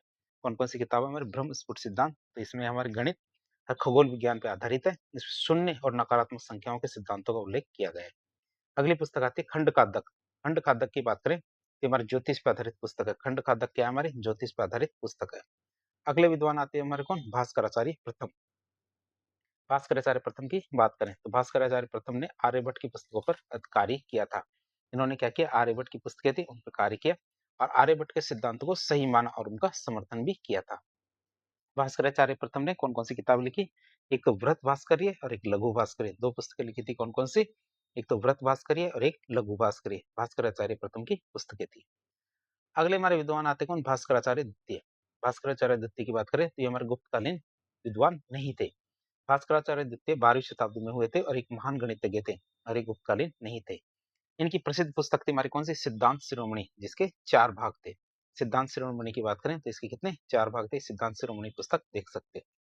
4 भाग कौन कौन से? एक तुम्हारे बीजगणित, गणिताध्ययन, गोलाध्ययन और लीलावती। ये सिद्धांत शिरोमणि पुस्तक है, इसके 4 भाग थे। चौथी हमारी कौन सी थी? लीलावती। लीलावती की बात करें तो ये हमारी ये पुस्तक भास्कराचार्य द्वितीय ने अपनी पुत्री लीलावती के नाम पे लिखी थी। उनकी बेटी थी लीलावती, उनके नाम पे उन्होंने ये पुस्तक लिखी थी। जो स्वयं खुद भी गणितज्ञ थी, उनकी बेटी भी गणितज्ञ थी। बाद में फैजी ने क्या किया? लीलावती पुस्तक का फारसी भाषा में अनुवाद किया था। किसने? फैजी ने लीलावती पुस्तक है उसका फारसी में अनुवाद किया था। अगले विद्वान आते हैं कौन? वाग्भट। वाग्भट की बात करें तो वाग्भट की पुस्तक कौन सी है? वाग्भट ने अष्टांग हृदयम नामक एक पुस्तक लिखी थी। पुस्तक का नाम अष्टांग हृदयम नामक एक पुस्तक लिखी थी। किसने? वाग्भट ने। जो हमारे आयुर्वेद पे आधारित एक बहुत ही महत्वपूर्ण ग्रंथ है। कौन सी? अष्टांग हृदयम। अगले हमारे विद्वान थे कौन? पालकाप्य। पालकाप्य की बात करें तो पालकाप्य ने कौन सी पुस्तक लिखी थी? उनकी पुस्तक का नाम हमारी हस्ती आयुर्वेद एक पुस्तक थी। उन्होंने पालकाप्य ने हस्ती आयुर्वेद नामक एक पुस्तक लिखी थी, जिसमें हाथियों की चिकित्सा के बारे में विस्तृत रूप से जानकारी मिलती है। किसके बारे में? हाथियों की चिकित्सा के बारे में विस्तृत रूप से जानकारी मिलती है। फिर नवनीतकम की बात करें, नवनीतकम की पुस्तक की तो नवनीतकम नामक पुस्तक गुप्त काल में लिखी गई थी। कब लिखी गई थी? गुप्त काल में लिखी गई थी और ये भी हमारे आयुर्वेद पे आधारित एक महत्वपूर्ण ग्रंथ है। कौन सा? नवनीतकम। अब ये तो हमने कला वो क्या कहते हैं विज्ञान और प्रौद्योगिकी के अंतर्गत जो हमारे विद्वान थे उनके बारे में देखा। अब हम देखेंगे गुप्तकालीन साहित्य के बारे में। गुप्तकालीन साहित्य अपने विस्तार और गुणवत्ता के लिए प्रसिद्ध है। गुप्तकालीन साहित्य क्या? हमारे विस्तार और गुणवत्ता के लिए प्रसिद्ध है और इसे हम 2 भागों में बांट के पढ़ेंगे जो गुप्तकालीन साहित्य है। एक तो हमारा धार्मिक साहित्य है और एक हमारा गैर धार्मिक साहित्य है। सबसे पहले हमारे गुप्तकालीन धार्मिक साहित्य की बात करें तो गुप्त काल में कई महत्वपूर्ण धार्मिक साहित्य लिखे गए थे, जिनमें हमारा रामायण और महाभारत भी महत्वपूर्ण थी। सबसे पहले हम रामायण की बात करें जो गुप्तकालीन धार्मिक साहित्य है। रचना की बात करें तो रामायण की रचना गुप्त काल में महर्षि वाल्मीकि के द्वारा की गई थी। किसने? महर्षि वाल्मीकि ने की थी गुप्त काल में रामायण की रचना। विषय वस्तु की बात करें तो रामायण में पारिवारिक मूल्य और कर्तव्य इन पे बहुत ज्यादा बल दिया गया है। श्लोकों की संख्या की बात करें तो शुरुआत में रामायण में 6000 श्लोक हुआ करते थे, जो बाद में बढ़ के 24,000 श्लोक हो गए थे। कितने? 24,000 श्लोक हो गए थे। शुरुआत में तो 6000 थे, बाद में बढ़ के कितने? 24,000 हो गए थे। इसलिए इसे चतुर्विंशति सहस्त्र संहिता कहते हैं। जो रामायण है, रामायण को क्या कहा जाता है? चतुर्विंशति सहस्त्र संहिता भी कहा जाता है। अध्याय की बात करें तो रामायण के अध्याय को कांड कहा जाता है। क्या कहा जाता है? कांड कहा जाता है। और इसमें कितने? रामायण में कुल 7 कांड है। रामायण के जितने भी अध्याय हैं उनको क्या कहा जाता है? कांड कहा जाता है। और इसमें कितने? 7 कांड है। बात करें पहला कांड कौन सा है? पहला कांड है जिसे हम क्या कहते हैं? बाल कांड, जिसमें हमें भगवान श्री राम के जन्म और शिक्षाओं की जानकारी मिलती है कि उन्होंने कहाँ-कहाँ शिक्षा ली थी भगवान श्री राम की। बाल कांड। दूसरा होता है अयोध्या कांड। इसमें हमें भगवान श्री राम की प्रशासनिक दक्षता और राज्याभिषेक की जो तैयारी हुई थी उसके बारे में जानकारी मिलती है दूसरा अयोध्या कांड में। तीसरा अरण्य कांड आता है, तो भगवान श्री राम के वनवास और महर्षि जो गुरु विश्वामित्र से उनकी जो शिक्षा है इसके बारे में जानकारी मिलती है। और उनकी बात करें तो उनके 2 गुरु थे। भगवान श्री राम के कितने गुरु थे? भगवान श्री राम के 2 गुरु थे। एक तो हमारे वशिष्ठ थे और दूसरे विश्वामित्र थे। चौथा कांड आता है हमारा किष्किंधा कांड। तो वनवास के दौरान शबरी के से उनकी जो भेंट हुई थी, जिसमें शबरी के उन्होंने बेर खाए थे। बाली और सुग्रीव से जुड़ी हुई घटनाओं के बारे में जानकारी मिलती है। किससे? किष्किंधा कांड से। अगला कांड आता है 5वां कांड। ये हमारे क्या आता है? सुंदर कांड। तब भगवान श्री हनुमान और उनके जीवन की घटनाओं, विशेषकर लंका यात्रा का वर्णन मिलता है हमें किससे? सुंदर कांड से। छठा कांड आता है हमारे लंका कांड, जिसे हम युद्ध कांड भी कहते हैं। तो लंका विजय या फिर लंका आक्रमण की जानकारी मिलती है। किससे? लंका कांड या युद्ध कांड से। फिर आता है उत्तरकांड। दीपावली की बाद की घटनाएं इसमें शामिल है। लव कुश मतलब भगवान श्री राम के जो बेटे हैं और राम राज्य की जानकारी मिलती है किससे? उत्तरकांड से। तो इस तरह क्या हमारे जो अध्याय है रामायण के 7 अध्याय जिनके बारे में हमने देख लिया, तो इन्हें हम क्या कांड कहते हैं। जैसे बाल कांड, अयोध्या कांड, अरण्य कांड, किष्किंधा कांड, सुंदर कांड, लंका कांड और उत्तरकांड। दूसरा हमारा धार्मिक साहित्य आता है हमारा कौन सा? महाभारत। महाभारत की बात करें तो इसकी रचना हमारे महाभारत की रचना गुप्त काल में महर्षि वेद व्यास ने की थी। धार्मिक मान्यता के अनुसार देखें तो इसे भगवान श्री गणेश ने लिखा था। ये हमारी धार्मिक मान्यता थी। लेकिन वैसे किसने रचना की थी? इसकी रचना हमारे महर्षि वेद व्यास ने की थी। श्लोकों की रचना की बात करें तो शुरू में महाभारत में 8000 श्लोक हुआ करते थे। तब इसे जय संहिता कहा जाता था। क्या कहा जाता था? जय संहिता कहा जाता था। बाद में इसमें श्लोकों की संख्या कितनी हो गई? 24,000 तक पहुंच गए। तब इसे भारत संहिता कहा गया। क्या कहा गया? भारत संहिता। और वर्तमान में इसमें 1,00,000 श्लोक है, इसलिए इसे महाभारत या शत सहस्त्र संहिता कहा गया है। जिनके नाम बदलते गए। 8,000 श्लोक थे तो जय संहिता, 24,000 श्लोक हुए तो भारत संहिता, और 1,00,000 श्लोक हुए तो महाभारत या शत सहस्त्र संहिता भी कहा जाने लगा। बात करें महाभारत की विषय वस्तु क्या है, तो महाभारत में षड्यंत्र, बुराई पर अच्छाई की जीत को, पांडव कौरव के युद्ध की जानकारी मिलती है, जो हमारे धर्म, अर्थ, काम और मोक्ष के सिद्धांतों को समाहित करता है। जो क्या करता है? हमारे धर्म, अर्थ, काम और मोक्ष के सिद्धांतों को समाहित करता है कौन? महाभारत। बात करें अध्याय की, महाभारत के अध्याय को क्या कहा जाता है? पर्व कहा जाता है। जैसे रामायण के अध्याय को हमारे कांड कहा जाता था, उसी प्रकार महाभारत के अध्याय को पर्व कहा जाता है। हमारे महाभारत में कितने टोटल 18 पर्व है। कितने? 18 पर्व है। 18 पर्व की बात करें तो पहला हमारा आदि पर्व, सभा पर्व, वन पर्व, विराट पर्व, उद्योग पर्व, भीष्म पर्व, द्रोण पर्व, अश्वमेघी पर्व, महाप्रस्थानिक पर्व, सौप्तिक पर्व, स्त्री पर्व, शांति पर्व, अनुशासन पर्व, मौसल पर्व, कर्ण पर्व, शल्य पर्व, स्वर्गारोहण पर्व और आश्रमवासिक पर्व। इस तरह हमारे क्या महाभारत में कुल 18 अध्याय है, जिन्हें पर्व कहा जाता है। जिसमें हमारा एक पर्व है भीष्म पर्व। एक खास पर्व कौन सा? भीष्म पर्व, जिसमें हमारे श्रीमद् भगवत गीता का उल्लेख किया गया है। तो श्रीमद् भगवत गीता या भगवत गीता महाभारत के छठे पर्व जो हमारा भीष्म पर्व है, उसका एक बहुत ही महत्वपूर्ण भाग है। भगवत गीता की बात करें तो भगवत गीता, जिसे गीता या भगवत गीता भी कहते हैं। बात करें पवित्र ग्रंथ की, तो ये हिंदू धर्म का सबसे पवित्र ग्रंथ कौन सा? भगवत गीता। रचना की बात करें तो इसकी रचना हमारे महर्षि वेदव्यास के द्वारा की गई थी। संरचना की बात करें तो भगवत गीता में कितने? 18 अध्याय है और लगभग कितने? 700 श्लोक है। विषय वस्तु की बात करें तो इसमें हमारे अवतारवाद का उल्लेख मिलता है। किसका? अवतारवाद का उल्लेख मिलता है, और इसे वेदों का निचोड़ भी माना जाता है, जिसमें हमारे धर्म, कर्म, ज्ञान और भक्ति योग का समन्वय मिलता है। किसमें? भगवत गीता में क्या? अवतारवाद का उल्लेख मिलता है, और इसका वेदों का निचोड़ भी माना जाता है, जिसमें हमारे धर्म, कर्म, ज्ञान और भक्ति योग का समन्वय देखने को मिलता है। बात करें भगवत गीता के अध्याय और श्लोकों की, तो भगवत गीता में कितने अध्याय हैं? टोटल हमारे हमारे 18 अध्याय है, जिसमें और कितने कितने श्लोक है, बात करें इनकी। तो पहला श्लोक अध्याय हमारा अर्जुन विषाद योग, जिसमें 46 श्लोक है। दूसरा सांख्य योग, जिसमें 72 श्लोक है। तीसरा कर्म योग, जिसमें 43 श्लोक है। चौथा हमारा ज्ञान कर्म संन्यास योग, जिसमें 42 श्लोक है। पांचवा हमारा कर्म संन्यास योग, 29 श्लोक। छठा हमारा आत्म संयम योग, जो हमारे 47 श्लोक। ज्ञान विज्ञान योग, 39 श्लोक। अक्षर ब्रह्म योग हमारे, जिसमें 29 श्लोक है। नवा हमारा राज गुह्य योग, इसमें 34 श्लोक है। 10वां हमारा विभूति योग, 42 श्लोक है। 11वां हमारा विश्व रूप दर्शन योग, 55 श्लोक है। 12वां हमारा भक्ति योग, जिसमें 20 श्लोक है। 13वां हमारा क्षेत्र शत्र विभाग योग, 35 श्लोक है। 14वां हमारा गुण त्रय विभाग योग, 27 श्लोक है। 15वां हमारा पुरुषोत्तम योग, जिसमें हमारे के 20 श्लोक है। देव असुर संपत्ति विभाग योग हमारे, जिसमें 24 श्लोक है। 17वां हमारा श्रद्धा त्रय विभाग योग, जिसमें हमारा 28 श्लोक है। 18वां हमारे क्या? मोक्ष संन्यास योग, जिसमें हमारे 78 श्लोक है। तो हमारे इस तरह 18 अध्याय है, जिसमें हमारे कुछ श्लोक दिए गए हैं। किसमें? हमारी भगवत गीता में। अब हम देखेंगे गैर धार्मिक साहित्य के बारे में। गुप्तकालीन गैर धार्मिक साहित्य की बात करें तो गुप्तकाल में कई महत्वपूर्ण गैर धार्मिक साहित्य भी लिखे गए थे, जिन्होंने क्या भारतीय साहित्य को समृद्ध किया था। जैसे एक थे हमारे कालिदास। कालिदास की बात करें तो हमारे दरबारी विद्वान थे, उनकी बात करें तो कालिदास गुप्त वंश के शासक चंद्रगुप्त द्वितीय के दरबार में एक विद्वान व्यक्ति थे। उन्हें क्या भारतीय साहित्य का महानतम कवि और नाटककार माना जाता है। किनको? कालिदास को।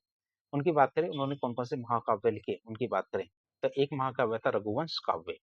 काव्य की बात करें कौन सा? रघुवंश काव्य। इस काव्य में भगवान श्री राम के वंश मतलब सूर्यवंश की कहानी का उल्लेख मिलता है, जो कि हमारा एक विस्तृत वंशावली प्रस्तुत करती है। किसके माध्यम से?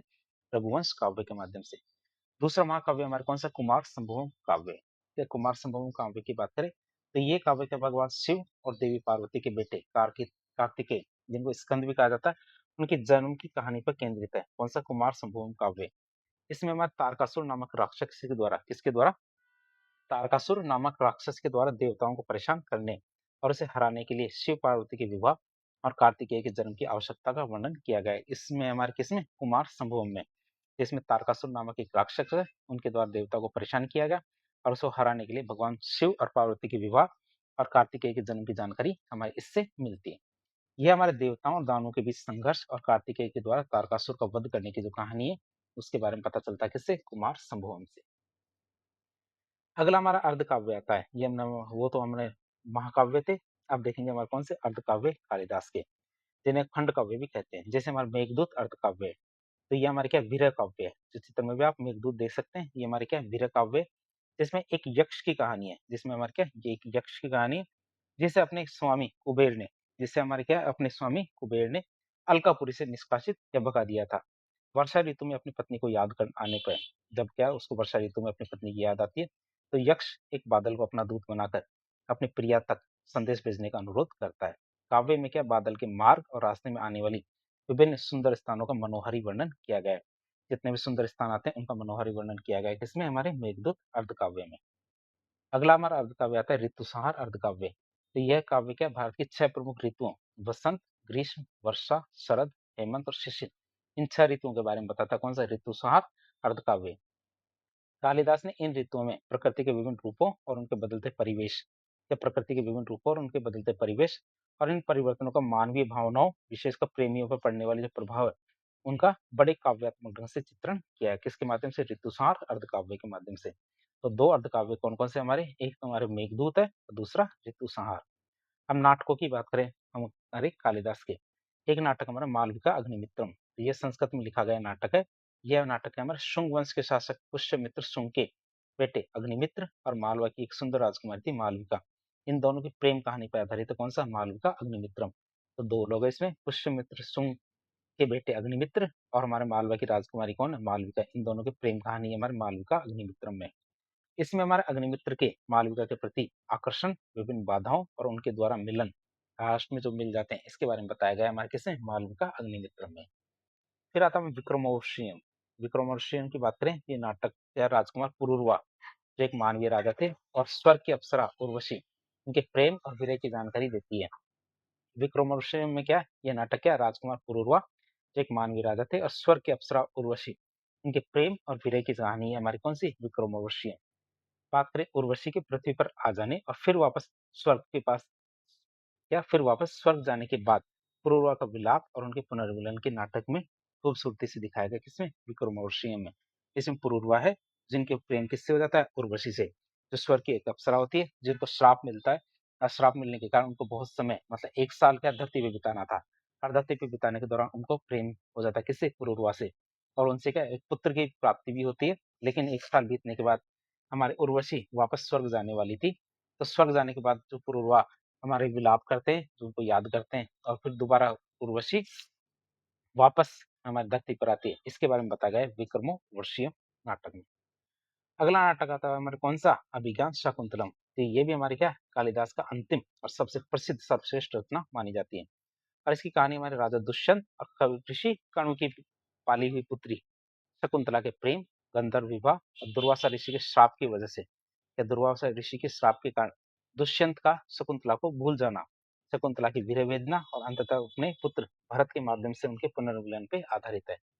ये नाटक है प्रेम, वियोग और कर्तव्य के विषयों को छूता है। कौन सा? अभिज्ञान शाकुंतलम। अगले कवि कौन आते हैं? मेरे महाकवि भास। कवि का नाम क्या है? महाकवि भास। तो गुप्त काल में महाकवि भास ने कई नाटक लिखे थे, जिनमें कौन कौन से खास थे? एक नाटक था हमारा स्वपन वास दत्तम। नाटक का नाम क्या है? स्वपन वास दत्तम। तो संस्कृत में लिखा हुआ एक नाटक है और इसे भारत का पहला नाटक माना जाता है। स्वपन वास दत्तम को क्या भारत का पहला नाटक माना जाता है और ये नाटक हमारा अवंती के शासक प्रद्योत की बेटी वासव दत्ता और वत्स के शासक उदयन, इनकी प्रेम कहानी के बारे में बताता है। तो ये नाटक है हमारे अवंती के शासक प्रद्योत की बेटी वासव दत्ता और वत्स के शासक उदयन के प्रेम के बारे में बताता है। कहानी क्या? उदयन के वासव दत्ता के प्रति प्रेम और उसे प्राप्त करने के प्रयासों और मंत्री जो योगधरायण है क्या योगंधरायण है, इस चालाकी से उदयन के अन्य विवाह के बावजूद वासव दत्ता के साथ उसके पुनर्मिलन के इर्द गिर्द घूमती है। कहानी क्या? उदयन के वासव दत्ता के प्रति प्रेम। तो 2 व्यक्ति उदयन और वासव दत्ता उनको आपस में प्रेम करते, उसे प्राप्त करने के जो उन्होंने प्रयास किए थे वास उदयन ने, और मंत्री जो हमारे योगेंद्रायण है उसकी चालाकी से उदयन के अन्य विवाह थे, उनके बावजूद उदयन के बहुत सारे विवाह पहले हो चुके थे, उसके बावजूद वासव दत्ता के साथ उसके पुनर्मिलन की जो इर्द गिर्द कहानी है घूमती है। नाटक का नाम क्या? स्वप्न, मतलब सपने से जुड़ा हुआ है। क्यों? क्योंकि एक दृश्य में उदयन सपने में वासव दत्ता को देख लेता है। इसलिए इसे स्वप्न वास्तवतम कहा नाटक कहेंगे। और ये हमारे क्या भारत का पहला नाटक माना जाता है। अगला हमारा रचना आती है कौन सी, प्रतिज्ञा योगदरा है। ये भी हमारे संस्कृत में लिखा गया है और स्वपन वासदत्तम नाटक की पिछली कड़ी है। इसमें हमारा मुख्य रूप से वत्स नरेश उदयन को अवंती के राजा प्रद्योत के द्वारा कैद कर लिया जाता है। इस नाटक में क्या होता है, वत्स नरेश उदयन को क्या, वत्स नरेश उदयन को अवंती के राजा प्रद्योत के द्वारा कैद कर लिया जाता है और उसके चतुर मंत्री जोगंधरायण के द्वारा उदयन को मुक्त कराने और वासवदत्ता के साथ उनके विवाह को सुनिश्चित करने की तो प्रतिज्ञाओं और रणनीतियों का वर्णन किया गया किसमें, प्रतिज्ञा योगंधरायण में। क्योंकि मंत्री चतुर मंत्री थे योगेंद्रायण, उनके बारे में इसमें काफी ज्यादा बताया गया है।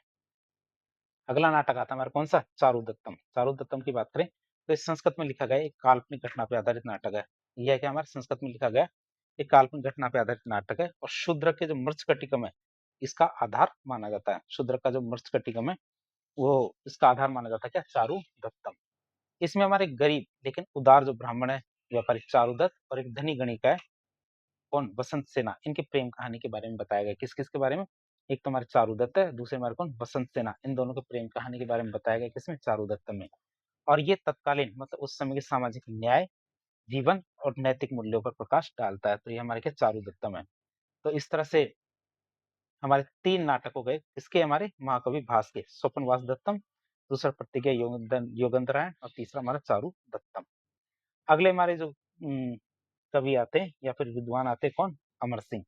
दरबारी विद्वान की बात करें तो अमर सिंह गुप्त वंश के शासक चंद्रगुप्त द्वितीय के दरबार में दरबारी विद्वान थे। पुस्तक की बात करें तो उन्होंने गुप्त काल में अमरकोश नामक एक पुस्तक लिखी थी जो संस्कृत भाषा में लिखी गई एक व्याकरण और शब्दकोश ग्रंथ था।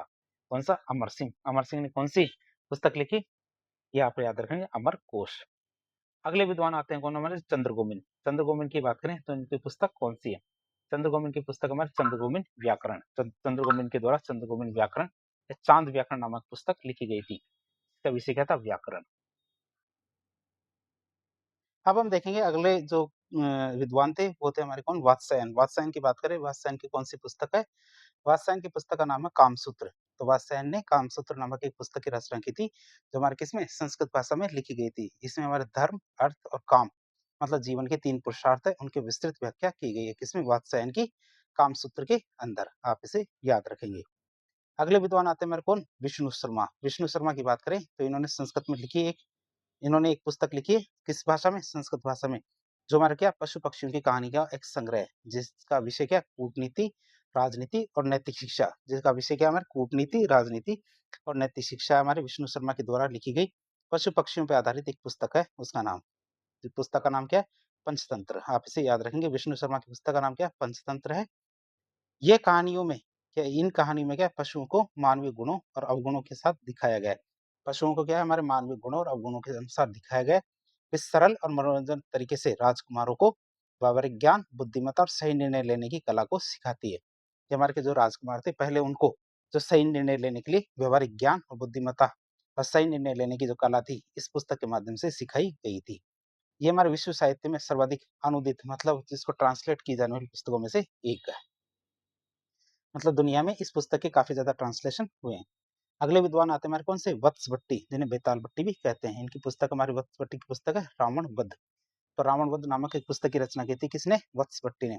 तो संस्कृत भाषा में गुप्त काल की लिखी गई एक पुस्तक है। अगले हमारे विद्वान आते हैं महाकवि माघ।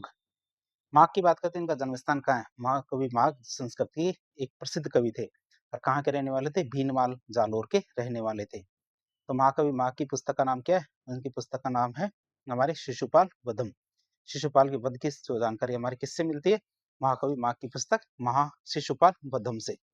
ये संस्कृत भाषा में लिखी गई एक पुस्तक है जो गुप्त काल में लिखा गया एक महाकाव्य है। इसकी कहानी महाभारत से ली गई है जिसमें हमारे भगवान श्री कृष्ण के द्वारा चेदी नरेश शिशुपाल के वध के बारे में जानकारी मिलती है। शिशुपाल ने क्या, कृष्ण का अपमान किया। ये कहा गया था कि शिशुपाल था हमारे कृष्ण की बुआ का लड़का। श्री कृष्ण की बुआ का लड़का कौन था, शिशुपाल। तो बुआ ने वचन लिया था मन श्री कृष्ण से कि यदि शिशुपाल क्या 100 गलतियां करेगा तो भगवान श्री कृष्ण उसे माफ कर देंगे। तो 99 गलतियों के लिए 100 गलतियों को माफ करने का वचन दिया था, लेकिन उन्होंने कहा कि 101 भी गलती होगी तो मैं उसका वध कर दूंगा। तो इसमें हमारे शिशुपाल ने श्री कृष्ण का अपमान किया और कृष्ण ने उसे 100 अपराधों तक क्षमा करने का वचन दिया था उनकी बुआ को, जिसके बाद उन्होंने उसका वध कर दिया। 101वां अपराध हुआ और उसके बाद शिशुपाल का वध कर दिया गया। काव्य में क्या है, युद्ध के विस्तृत वर्णन और उस समय के समाज के विभिन्न पहलुओं के बारे में दिखाया गया है। अगले विद्वान आते हैं कौन, हमारे कामंदक। कामंदक की हमारी पुस्तक है कामंदकीय नीतिसार। क्या कामंदकीय नीतिसार हमारी पुस्तक है किसकी, कामंदक की। पुस्तक की बात करें, कामंदक के द्वारा नीतिसार नामक एक पुस्तक की रचना की गई है, जो हमारे गुप्त काल में संस्कृत भाषा में लिखी गई पुस्तक थी और ये हमारे राजनीति और प्रशासन पे एक बहुत ही महत्वपूर्ण ग्रंथ है। कौन सी, कामंदकीय नीतिसार। अगले विद्वान आते हैं हमारे कौन से, क्षेमेंद्र या महाकवि क्षेमेंद्र की बात करें। पुस्तक की बात करें तो क्षेमेंद्र के द्वारा वृत्त कथा मंजरी नामक पुस्तक लिखी गई है। पुस्तक का नाम वृत्त कथा मंजरी, जो हमारे गुप्त काल में संस्कृत भाषा में लिखी गई पुस्तक है और हमारे गुणाढ्य की व्रत कथा पे आधारित है। किससे, गुणाढ्य की व्रत कथा पे आधारित पुस्तक है व्रत कथा मंजरी। अगले विद्वान आते हैं हमारे कौन से, शूद्रक। शूद्रक की बात करें तो शूद्रक के द्वारा संस्कृत भाषा में एक नाटक की रचना की गई है, उसका नाम है मृच्छकटिकम, मतलब मिट्टी की गाड़ी। आप इसे याद रखेंगे। शूद्रक के द्वारा संस्कृत भाषा में मृच्छकटिकम नामक एक नाटक की रचना की गई है, जिसका मतलब होता है मिट्टी की गाड़ी है, खिलौना। बात करें हमारे इस नाटक की तो ये संस्कृत भाषा में लिखा गया एक सामाजिक नाटक है, जिसका अर्थ क्या है, मिट्टी की गाड़ी या खिलौना। इसकी कहानी एक गरीब लेकिन सदाचारी ब्राह्मण व्यापारी चारुदत्त और उसकी गणिका थी कौन, वसंत सेना, उनके प्रेम संबंध पे आधारित है। मतलब नौकर थी कौन, वसंत सेना, और सदाचारी ब्राह्मण व्यापारी कौन था, चारुदत्त। इनके प्रेम संबंध पे आधारित ये नाटक है। कौन सी, वृक्ष कटिगम। बात करके नाटक की तो ये नाटक है हमारे उस समय के समाज के विभिन्न वर्गों, न्यायिक प्रक्रियाओं, भ्रष्टाचार और आम आदमी के जीवन को यथार्थवत ढंग से दिखाता है। और ये अपनी तरह की एक पुस्तक है जिसमें आम आदमी को नायक के रूप में दिखाया गया है। तो इस तरह की पुस्तक है जिसमें राजा की बजाय क्या, आम आदमी को नायक के रूप में दिखाया गया है। और इसमें आपद धर्म मतलब संकट काल में धर्म पालन, मतलब दूसरे का धर्म पालन किया जाता है संकट काल में। इसकी अवधारणा की उदाहरण मिलते हैं, जैसे हमारे ब्राह्मण के द्वारा व्यापार किया जा रहा है, तो इस तरह के आपद धर्म के बारे में जानकारी मिलती है किससे, मृच्छकटिकम से। अब हम देखेंगे, हमने गुप्तकालीन साहित्य के बारे में तो देख लिया, अब गुप्तकालीन साहित्य की विशेषताओं के बारे में देखें। तो भाषा के प्रयोग की बात करें तो गुप्त काल के साहित्य के अनुसार, क्या गुप्त काल के साहित्य के अनुसार शूद्र और महिलाएं प्राकृत भाषा बोलते थे। क्या, शूद्र और महिलाएं क्या, प्राकृत भाषा बोलते थे, जबकि अन्य सभी पात्र क्या, संस्कृत बोलते थे इन नाटकों के अंदर या साहित्य के अंदर। और ये उस समय के समाज में भाषा के स्तर पर विभाजन को दिखाता है कि बड़े लोग तो हमारे क्या, संस्कृत बोलते थे और नॉर्मल सामान्य लोग मतलब शूद्र और महिलाएं क्या, प्राकृत भाषा बोलती थी। सुखदंत की बात करें तो गुप्त काल की अधिकांश पुस्तकों में सुखदंत दिखाया गया है, जो उस समय की सकारात्मक और आशावादी भावना को दिखाता है। तो नैतिक मूल्यों पर बल की बात करें तो गुप्त काल के साहित्य में नैतिक मूल्यों पर बहुत ज्यादा बल दिया गया है, जो समाज में धर्म और सदाचार के महत्व को दिखाता है। तो समाज में क्या, धर्म और सदाचार के महत्व को दिखाता है। बात करें गुप्तकालीन कला और साहित्य की, तो भारतीय इतिहास में सबसे उज्जवल अध्याय में से एक है, जिसने क्या भारतीय संस्कृति को एक नई दिशा दी थी। अब हम देखेंगे गुप्तकालीन राजनीतिक, प्रशासन, समाज और अर्थव्यवस्था। या गुप्तकालीन राजनीतिक, प्रशासन, समाज और अर्थव्यवस्था की बात करें, गुप्त काल हमारे 319 से लेकर 550 ईस्वी तक था। इसको भारत का स्वर्ण युग केवल कला और साहित्य के लिए नहीं, बल्कि हमारे एक सुव्यवस्थित राजनीतिक, सामाजिक और आर्थिक प्रणाली के लिए भी माना जाता है। यद्यपि हमारे कुछ पहलुओं में इसमें चुनौती भी थी। तो इस काल में हमारे भारतीय उपमहाद्वीप में एक महत्वपूर्ण प्रशासनिक और सामाजिक संरचना का विकास देखा गया है। जैसे हम सबसे पहले देखेंगे गुप्तकालीन राजनीतिक प्रशासन के बारे में। तो गुप्त काल में राजनीतिक व्यवस्था मुख्य रूप से राजतंत्रात्मक और वंशानुगत थी। कैसी थी, राजतंत्रात्मक और वंशानुगत थी। सम्राट की स्थिति की बात करें तो सम्राट सभी शक्तियों का केंद्र हुआ करता था और वो हमारे सर्वोच्च अधिकारी, सेनापति, न्यायाधीश और धार्मिक प्रमुख की भूमिका निभाता था। कौन, सम्राट। उसकी सत्ता देवीय मानी जाती थी और वह हमारे महाराजाधिराज, परम भागवत जैसी उपाधियां धारण करता था। कौन, जो हमारे सम्राट था ये हमारे महाराजाधिराज, परम भागवत जैसी उपाधियां धारण करता था। सामंतवाद की बात करें, सामंत व्यवस्था की, तो गुप्त काल में सामंत व्यवस्था या सामंतवाद का विकास हो चुका था। राजा अपने अधीन छोटे मोटे जो छोटे छोटे शासक थे या सामंत थे, इनको भूमि अनुदान में देते थे, जो हमारे सैन्य सेवा और राजस्व के माध्यम से, ये सामंत क्या थे, सैन्य सेवा राजस्व के माध्यम से राजा के प्रति अपनी निष्ठा रखते थे। इसने क्या, केंद्रीय नियंत्रण को कुछ हद तक कमजोर कर दिया था, मतलब केंद्र का नियंत्रण कमजोर होता किससे, सामंती व्यवस्था से।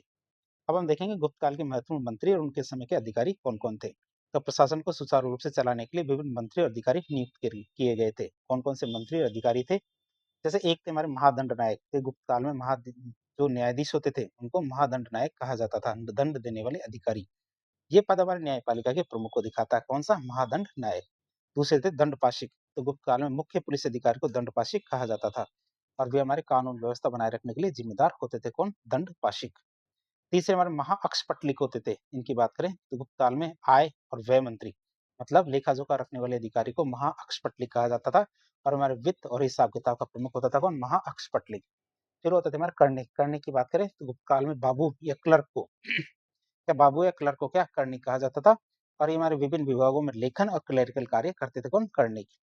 अगला हमारा जो अधिकारी थे कौन? महासंधि विग्रह। तो गुप्त काल में युद्ध और शांति के मंत्री को महासंधि विग्रह कहा जाता था। और हरिशेन जो समुद्रगुप्त के दरबार में थे वो हमारे महासंधि विग्रह के पद पे ही थे। जो विदेश नीति और सैन्य समझौते के लिए भी जिम्मेदार होते थे कौन? महासंधि विग्रह।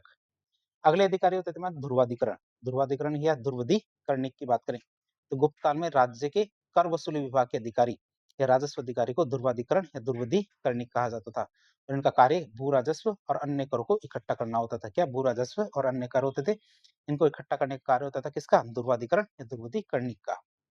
अगले अधिकारी होते थे हमारे कौन? विनय स्थिति स्थापक। विनय स्थिति स्थापक की बात करें तो गुप्त काल में धार्मिक और नैतिक मामलों के प्रमुख या प्रधान को विनय स्थिति स्थापक कहा जाता था।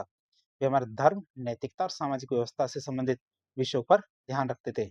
इनके धर्म, नैतिकता और सामाजिक व्यवस्था से संबंधित जो विषय होते थे उनका ध्यान रखते थे। अब हम देखेंगे गुप्तकालीन प्रांतीय प्रशासन के बारे में।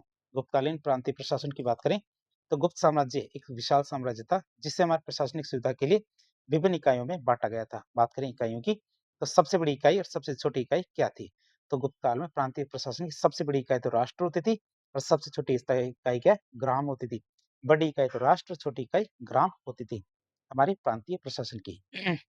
अब हम देखेंगे गुप्तकालीन जो प्रांतीय प्रशासन है उनका पदानुक्रम क्या होता था। तो प्रांतीय प्रशासन की इकाइयां बड़े से छोटे क्रम में इस प्रकार बटी थी। जैसे सबसे बड़ा क्या होता था? राष्ट्र होता था। तो गुप्त काल में राष्ट्र का अर्थ मतलब देश होता था। इस साम्राज्य की सबसे बड़ी प्रशासनिक इकाई हुआ करती थी जो आज देश के समान हुआ करती है।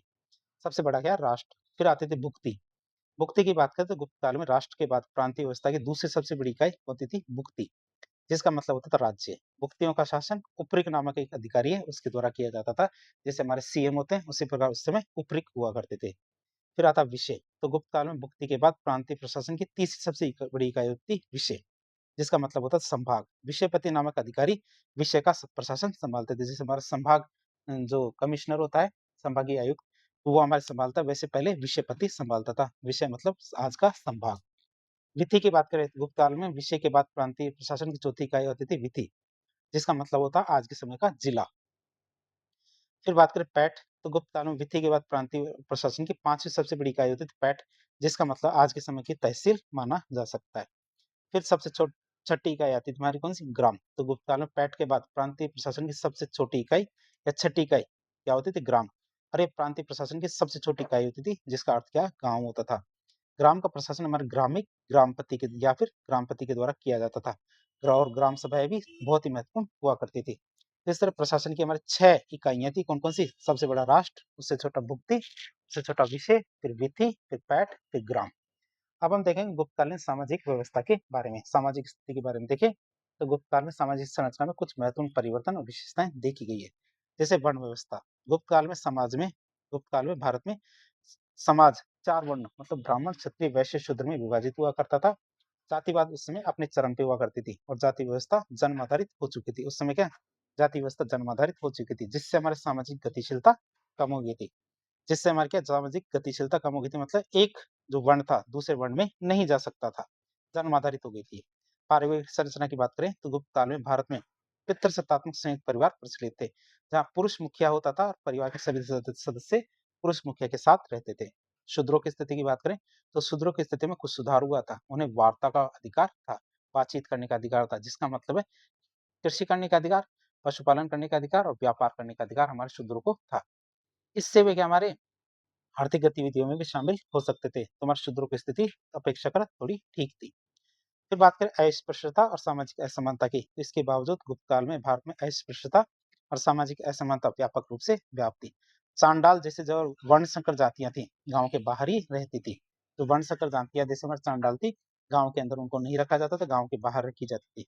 उन्हें के समाज में निम्नतम स्थान दिया जाता था। फिर आपद धर्म की अवधारणा की बात करें तो गुप्त काल में भारत में आपद धर्म की अवधारणा मौजूद थी, जिसका मतलब यह है कि आपातकाल स्थिति में आप अन्य वर्ण के काम भी कर सकते हो। उदाहरण के लिए देखें कि इंदौर ताम्रपत्र के अनुसार देखें तो क्षत्रिय घोड़ों का व्यापार करते थे। मृच्छकटिकम का जो नायक था चारुदत्त ब्राह्मण था, लेकिन क्या करता था? व्यापार करता था। और चीनी यात्री हिंसा के अनुसार देखें तो सिंध, कच्छ और मालवा में, सिंध, कच्छ और मालवा में शूद्रों का शासन था, जो आपात स्थिति में, विशेष परिस्थितियों में वर्ण व्यवस्था के नियमों के विचलन को दिखाता है। क्या? आपात धर्म। ये हमारे गुप्त काल में देखने को मिलता है। फिर कली-वज्जी की अवधारणा की बात करें तो गुप्त काल में भारत में कली-वज्जी की अवधारणा विकसित हो गई थी, जिसका मतलब ये है कलयुग में कुछ प्रथाएं वर्जित है। कलयुग में आप कौन-कौन सी प्रथाएं नहीं करोगे, जैसे कि गुप्त काल में भारतीय धर्म में समुद्र की यात्रा की अनुमति नहीं थी, जिसे पाप माना जाता था। यदि कोई व्यक्ति समुद्र की यात्रा पार करके दूसरे देश में जाता था तो वह क्या? पापी माना जाता था। इसे हम कली-वज्जी की अवधारणा कहते हैं। फिर कायस्थ वर्ग का विकास की बात करें तो गुप्त काल में भारत में अधिकारी सेवाओं के बदले, अधिकारी क्या? सेवाओं के बदले भूमि और वेतन प्राप्त करते थे, जिसके कारण एक नई जाति और एक नए वर्ग का विकास हुआ, जिसे हम कहते थे कायस्थ। तो ये क्या? भूमि और वेतन प्राप्त करते थे सेवाओं के बदले। और ये वर्ग क्या? मुख्य रूप से हमारे लिपिकों और लेखकों का वर्ग हुआ करता था। कायस्थ शब्द पहली बार हमारे याज्ञवल्क्य की जो स्मृति है, याज्ञवल्क्य की स्मृति में कायस्थ शब्द का उल्लेख किया गया है।